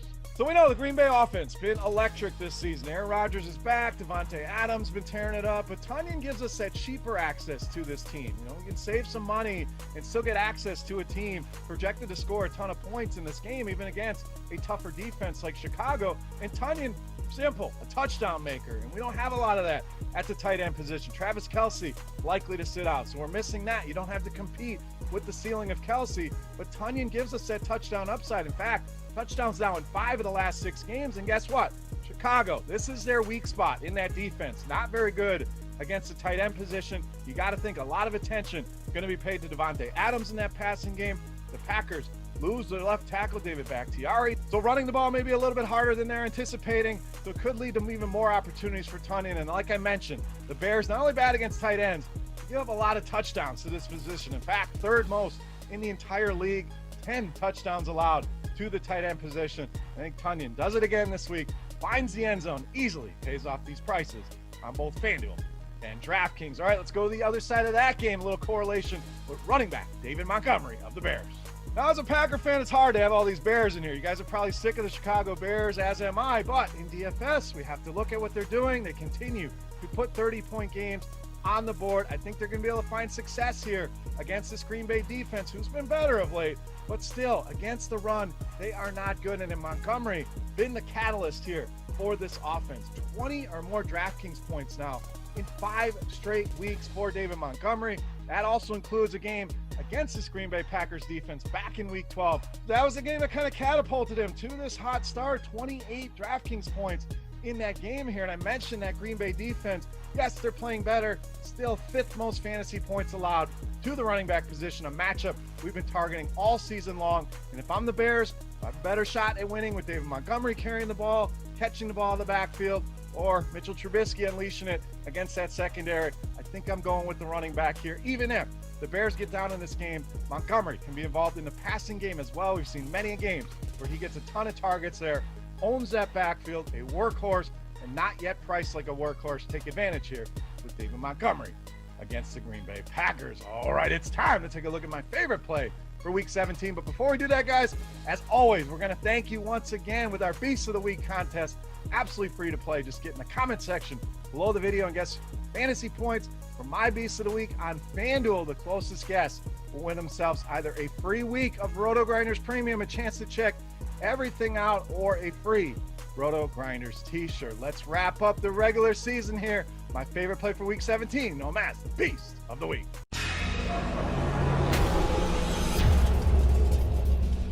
All right, Beast time. We owe you one more running back. We're going to close out the season with running back Jonathan Taylor of the Colts, this week's Beast of the Week. Now, Taylor really starting to play well. I know there were some worries. Is this guy a bust? Is he ever going to make it? But it seemed refreshed coming off that couple weeks where he missed.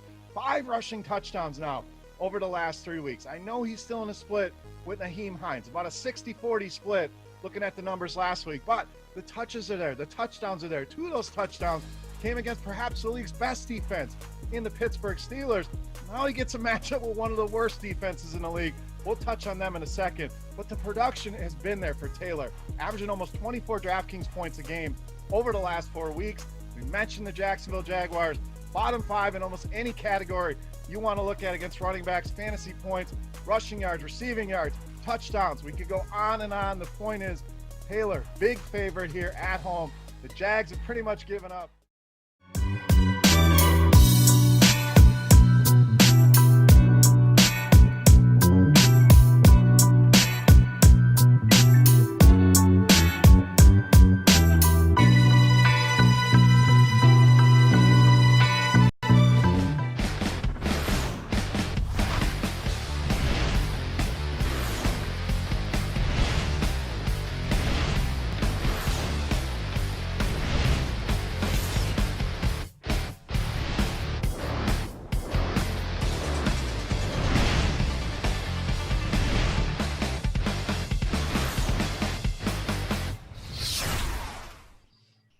What is up, everybody? Welcome to Crunch Time. It's the last one. It is the final regular season Crunch Time. It has been it's been a fantastic season, and we're joined by a couple sharp people, as always, to close it out. One, we got Miss Christy Metzger. Hey, Christy. How's it going? I can't believe we're at week 17. It seems like we were just starting this, and it's just been a great year with you guys. So thank you for letting me be with you guys. So I wanted to add to that. Certainly, you've gotten so much positive feedback. Everybody, is happy that you're here, as am I. It's awesome working with you. And I saw that you're actually on the NBA Crunch Time schedule. I am pretty pumped. I have a couple going this month. I was so excited. I know Andy actually texted me and said, hey, we're on together. So pretty pumped. Yeah, I was really excited when I saw that. So that's going to be a blast.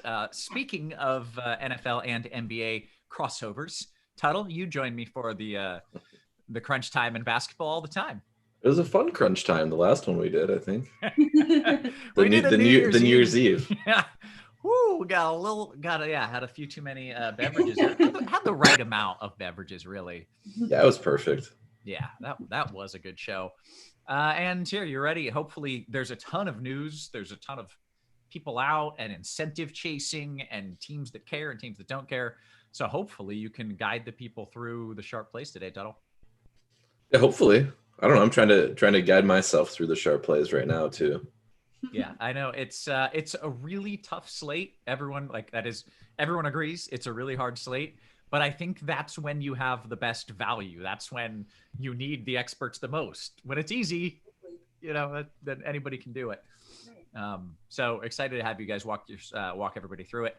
First, though, we do have the Prize Picks promo going on, and I do believe each of you have a player here. So Tuttle, why don't we start with you? By the way, if you're new to Prize Picks, users get a 100% deposit bonus up to $100. Use the promo code Grinders, and then you get these locks that Tuttle is going to give you right now. So I don't like using the word locks, but there actually might be one today. I don't know if it's still up. I do not know if this line is still up. I did not tweet. Some people tweet it out and ruin it for everybody else. But if anybody's listening and you have a Prize Picks account, one that I feel very confident in is Stephon Diggs under 18. Yep. The Bills are probably going to play. Starters are probably going to play 3 to 4 series. If that, Josh Allen needs to get like 40 yards passing or something like that to hit the team record. So I'm guessing they're going to, 3 to 4 series. Could Stephon Diggs theoretically hit 18 points in there? Sure. But it's not very likely at all. You would need a couple touchdowns in there to make that happen. So Stephon Diggs under 18 was the one that stood out to me big time. They may have removed that by now, but that's the one that I saw right away. And the other one, another team, this is kind of the opposite, the team playing for something. Marquise Brown, I have over 12 on the prop. I think that game could become blowout pretty quickly, and they could just start running the ball in the second half, but I think the passing attack gets there a little bit in the first half. So Marquise Brown over 12 was the other one. Okay, Christy, what do you got for us? Yeah, well, it's funny. We saw the same thing with Stephon Diggs. That was one of mine as well. That one really stood out to me. I thought, like I said, I don't know if it's still out there, but a great one for the under on this week for the reasons that Tuttle mentioned. And then my second one, I actually have the over on Zeke for 14.2. They have to win that game. He actually looked pretty good last week, and I think he's going to get enough touches and, he gets a touchdown in there to go over 14.2 points. So those are my two for the week as well. Okay, who is a better running back in a vacuum, Zeke or Pollard? Pollard. Yeah, I would have to agree from what I've seen. Oh, that's so messed up. Oh, man, that's terrible. Ooh, sucks to be a Cowboys fan. All right, let's oh, by the way, we're running a promo also for Rotogrinders. You get $10 off your first month if you join either the combo or the single sport RG premium. And with basketball going on, good time to do either. But the basketball RG premium is fire. I know this because I'm on it every single day. Let's get into the plays here. Christy, why don't you lead us off with some quarterback play? Yeah, so for quarterbacks today, I think it's kind of a smaller pool that I'm looking at for both cash and GPPs. When I'm kind of looking at our projections too, I know we've got Rodgers and Watson up there for the most owned, but I really like Rodgers this week. I think he's one of my favorite plays. Obviously, they need to win. They need to beat the Bears. They've got a great matchup. Rodgers is a favorite for MVP. Adams, we don't have to, say much about him. He's just been spectacular this year. So really like him. Wilson, I think, makes a really good play on FanDuel. He's really underpriced. He's $7,500 on FanDuel. Not as much on DraftKings, but I think he makes a great play pairing him with DK Metcalf. And then I think Lamar Jackson is a very good cash game play. Can use him in tournaments too. But, he has huge rushing upside. They need to win. He's priced up, of course, but I think he's a really good play. And then on the cash game side too, I think you could go with, Cousins or Deshaun Watson. I know Deshaun Watson has popped in a lot of optimizers and such this week. I'm a little bit worried about that one, if that game gets out of hand. So I'm not personally on Watson, but he has popped up there. So I think those are some of the logical cash game plays. And then I'll throw another guy out there just for GPPs too, Trubisky. Just in that same game, the Bears have to have a win today. I think he's going to be going all out, and I think he makes some sense on the GPP side. Excellent. Tuttle, quarterbacks. Yeah, I think cash are pretty much what Christy said. Some tournament options or other tournament options. Derrick Henry's going to be all-time chalk. So Ryan Tannehill, passing attack. If you want to do a double stack, single stack there, I think that's fine with Ryan Tannehill. I think Christy did mention Russell Wilson, but I think people are going to be off him a little bit, at least on DraftKings. Again, his price stands out more on FanDuel. But on DraftKings, the Seahawks team still could pull off the 1 seed. It's unlikely, but I also don't think it's going to be a scenario where they can look at the scoreboard at, halftime and say, hey, we can rest our guys because they do need, I believe it's the Bears to win, which is going to be probably a relatively close game. And then they need the Saints to win too, which is another game within a 5 or 6 point spread. So I think Wilson is a really good tournament option. I have him as my main tournament quarterback right now with DK Metcalf on DraftKings. So we'll see if I stick that way, but that's what I have for now. But otherwise, yeah, I agree with all the cash. Who's your favorite cash option? So favorite cash option, if you can get there, is Lamar for me. Again, we're just going with teams that actually have full out incentive to win. He's kind of the standalone option there. Aaron Rodgers would be number 2. And then Watson, again, pops in projections, but he's the guy that, Romeo Crennel did come out and say some things like, maybe I'll pull him if we're up 50 at halftime, things like that, which makes you think he's not going to get pulled and you should have some confidence. But still, he's dealing with an injury, and there's just some question there on if he could get pulled if that game gets out of hand. Okay. Didn't the Texans just have some big rah-rah speech from J.J. Watt last week about, we're going to show up and we're going to work with pride and we're going to win? That's everyone, right? Yeah, that's probably true. Yeah, that's irrelevant, I guess. All right, let's go to running back. Tuttle, what do you got for me? Yeah, so running back, already mentioned Derrick Henry's going to be real chalky both sides. He's a guy who's been kind of controversial in the DFS space just because he doesn't catch passes. He doesn't catch passes. You can never know. Catch passes, but then he runs for 250 yards and scores 3 touchdowns, and you're like, oh, you can. Right, and he's like 220 yards shy of some record too, and as crazy as it sounds, it's that's not all that unrealistic. It's just the nut matchup for him too against Houston, who's terrible against the run. So Henry's a guy that I think is a cash lock, and he's a really tough fade in tournaments as well. From there, I think it does get a little bit interesting depending on which sites you play. Well, I guess not really interesting on FanDuel. FanDuel's really easy. Alexander Madison's really cheap there. He's pretty much a lock, I think, in cash games. Ty Montgomery is really cheap on FanDuel. And those would kind of be the top 3 cash game options, I think, on FanDuel. DraftKings, for me, it's Henry and then Ty Montgomery, who's 4K. We know the Saints situation where their whole running back room is out with COVID tracing. And so Ty Montgomery is the next man up. He has, I don't think he might not see a ton of carries, but I do think he has enough involvement as a pass catcher, and he's shown that as a Packer in the past, that he has a really nice floor, especially on DraftKings. What you want to do from there, I think, is kind of going to depend on your lineup construction. Jonathan Taylor's projecting really well. I think he's a strong play, but there are some builds where it's a little bit difficult to get him in. But I do think he would kind of be that third guy in. If I can get him in as my third guy in cash games, he would be the guy that I go to. Okay. Christy, what are you thinking in cash and maybe more so even tournaments? Yeah, I would say on cash, Henry is the number 1 guy that you put in. And then, like you said, on FanDuel, Madison, at his price, definitely. Montgomery, of course. But some other guys to kind of look at too on the tournament side. I think David Montgomery could get overlooked. And in that game, in the Bears-Packers game, very important game for both teams. I think he's a very interesting tournament play. I mentioned Zeke. I know, his price has really come down. He's 6,500 on FanDuel. He's in the 6Ks on DraftKings as well. You've got Madison on DraftKings at 6.1K. So, you're able to really get some of those mid-tier guys, I think, and get them into your GPP lineups this week. So I like Zeke. I think Melvin Gordon is an interesting play. He should get a lot of run this week as well. I know he didn't produce last week, but still no Lindsey. I think he's a fine play. Rodney Smith, I think is someone that can, he can be a little bit of a pivot off of, some of the Montgomery and Madison chalk and things like that.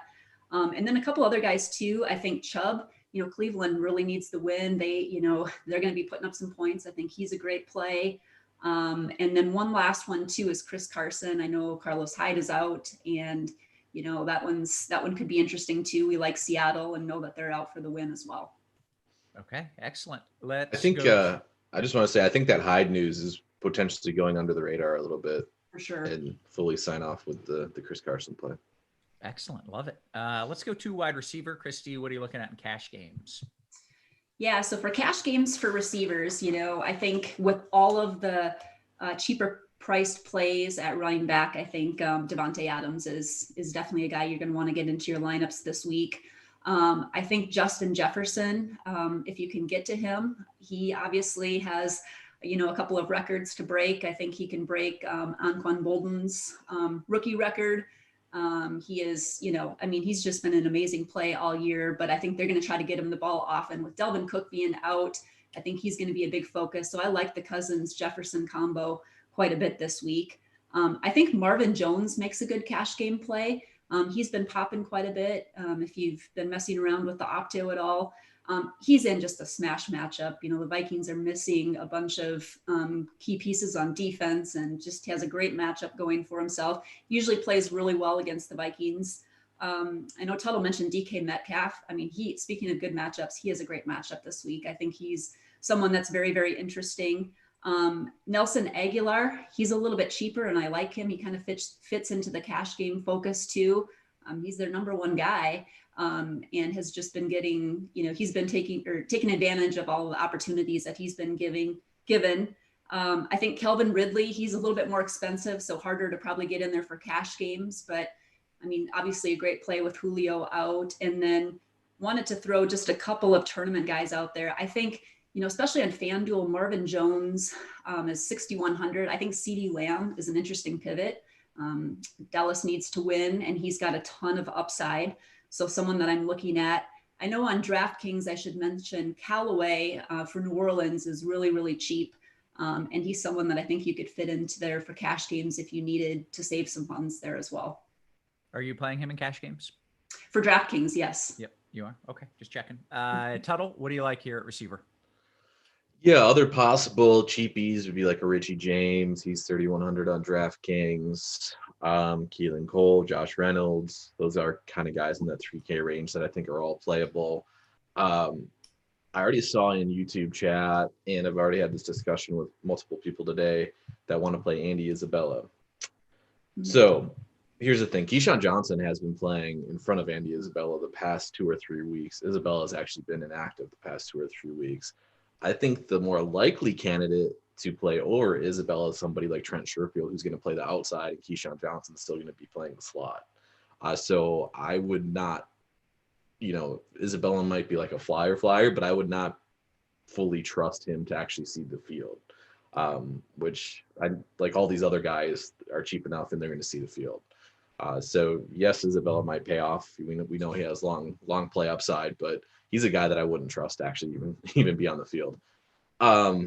In terms of guys that are going to be on the field that I like, that I think are going to be underowned, Darius Slayton, Sterling Shepard. I like the Giants receivers quite a bit. Dallas Cowboys are terrible against opposing receivers. So Sterling Shepard, I mentioned, is 52.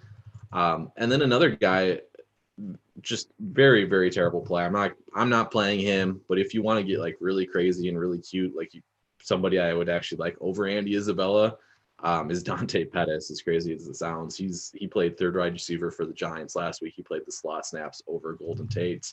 I did not check inactives, but I'm 99% sure Golden Tate is out. He was a doubtful leading up to the week.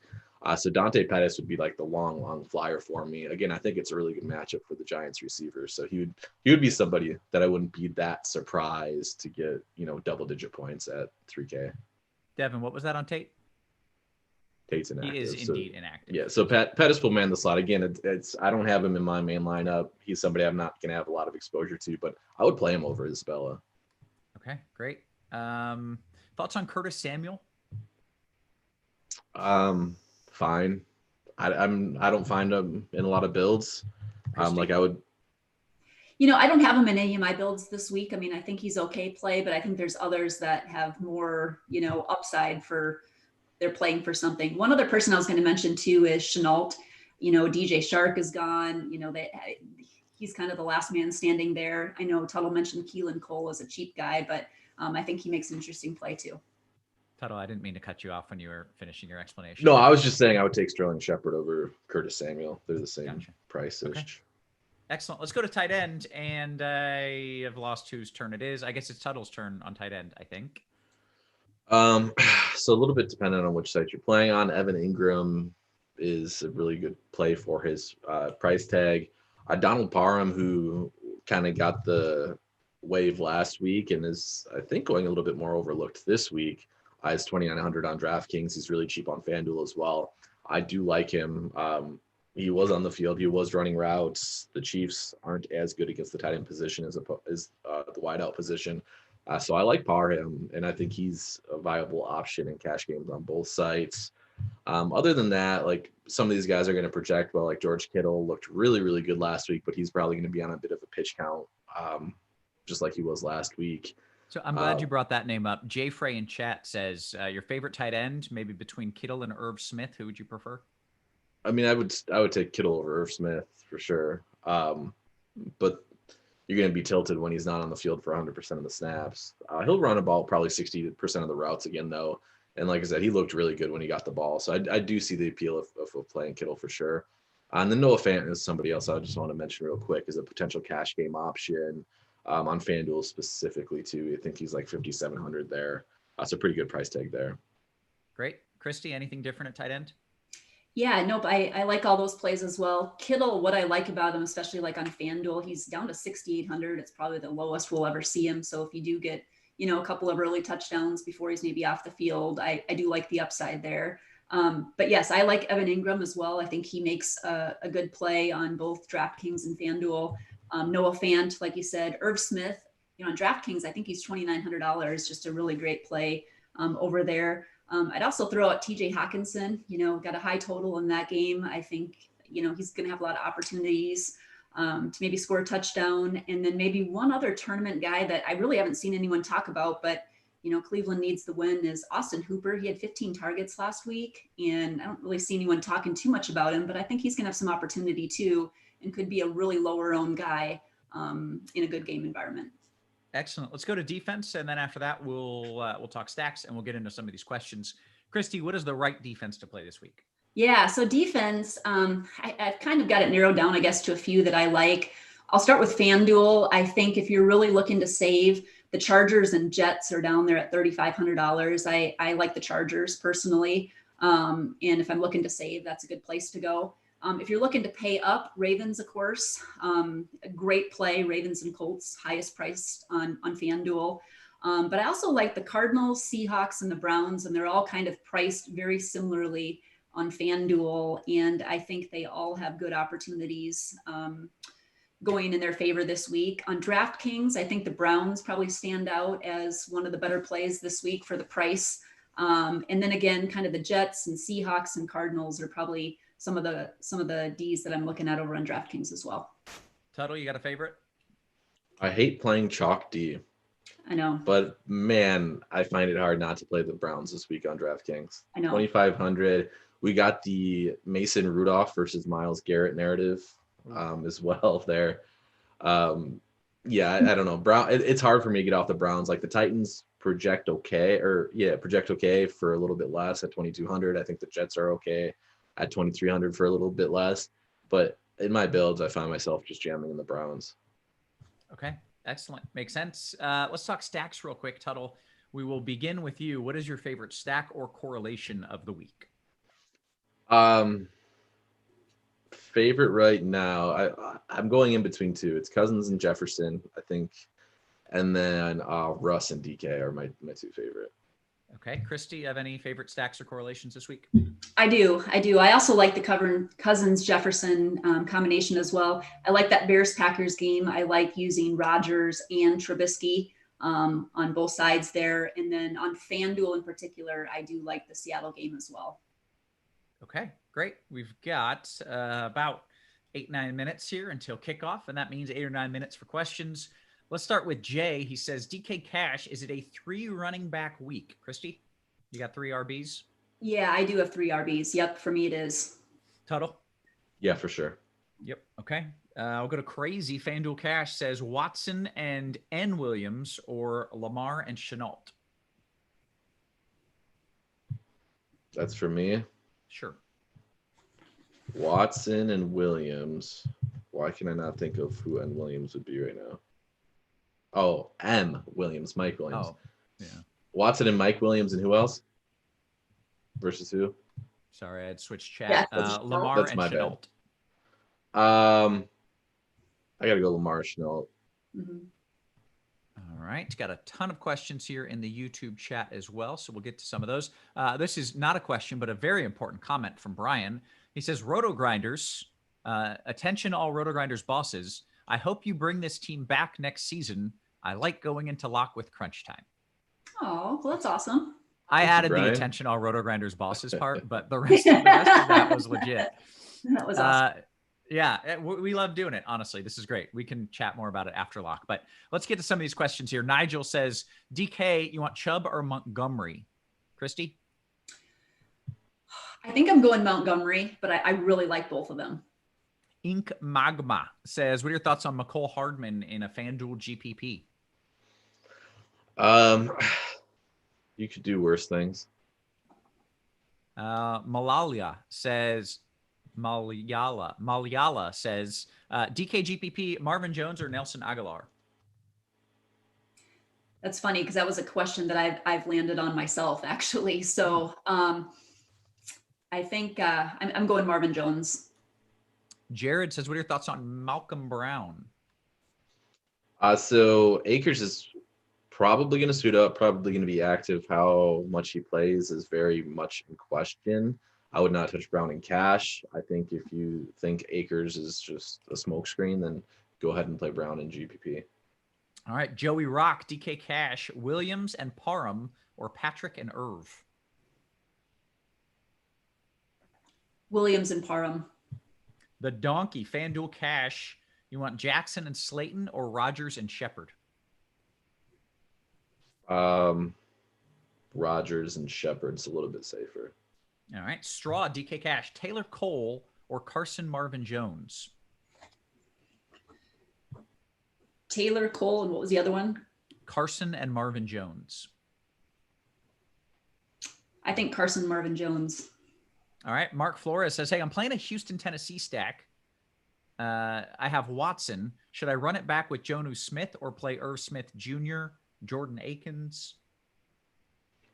I would correlate. Okay, there you have it. I think that answered it. Let's see. Matt Garrett says, do you like Malcolm Brown or Ty Johnson better in GPPs and cash? So you said Malcolm Brown? It was Malcolm Brown or Ty Johnson. I'd probably go Malcolm Brown. All right. Hugh Mungus is his name, says straight up Lamar or Tannehill? Straight up, it'd be Lamar.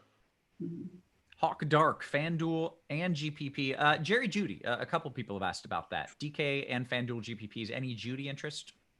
I do like Jeudy this week, and I forgot to mention him, so I'm glad you brought him up. His price is right on both DK and FanDuel, and I do have a couple of builds that I have him in there, so I forgot about him. I think he's a good play. He's going to get peppered with a lot of targets.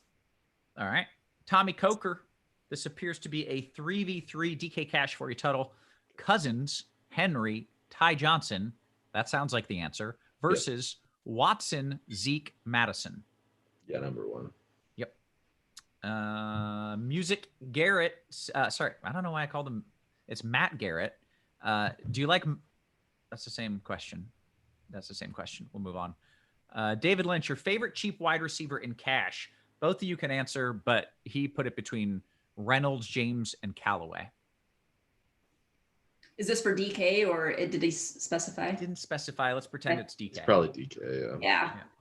I'd probably go Callaway. Tuttle, you got a favorite cheap wide receiver in DK Cash? I'm Richie. Come again? Richie James. Okay, gotcha. Let's go to Arlo, DK Cash. Last 2 wide receiver spots. I'm falling on Callaway and Reynolds. Is that okay, Christy? If it really gives you some good upgrades elsewhere, I'm okay with that. Especially with Cooper Kupp being out, I think Reynolds is fine. Okay. GW, I do believe this is your boy, Richie James here. DKGPP, Millie. He wants to win the Millie. He doesn't want to min cash it. Cole or Richie James? Richie, yeah. Okay, great. Jay Frey says DK Cash, Irv Smith and Marvin Jones or Kittle and Conley? Okay, you said Irv Smith and Marvin Jones, and what was the second one? Kittle and Conley. I would say Irv and Marvin Jones. Great. Jay wants to know who your favorite DK Cash quarterback is in the mid-tier. Kirk Cousins. All right. Dovey Solomon says DK Cash, Parham and G Davis or Ingram and R James? Parham, G Davis, Ingram. I would say the first one. Justin says DK Cash, this is oh, good Lord. It's a 4v4. Oh, okay. I got this. All right. I puked a little in my mouth when I read it, but all right. DK Cash, Tannehill, Ty Johnson, Adams, and James versus Lamar, R. Smith, AJ Brown, and Chenault. Yeah, I'll go 1. Okay. Good job. Slayton or Shepard, FanDuel GPP. I would say I would say Slayton. Willis Jones says you want Judy or Chenault? Flip a coin. I'll be honest. Flip a coin. Okay, flip a coin. There you go.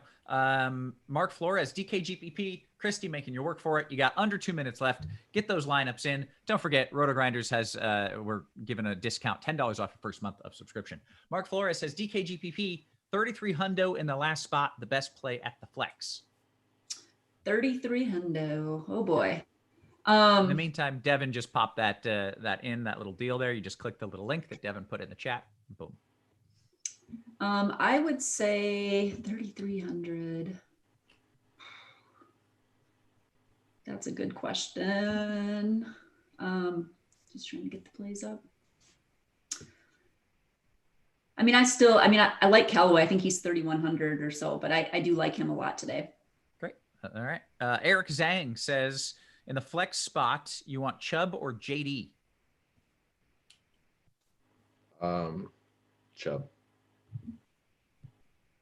Mosey says, DK Cash, Justin Jefferson or Jonathan Taylor, Christy?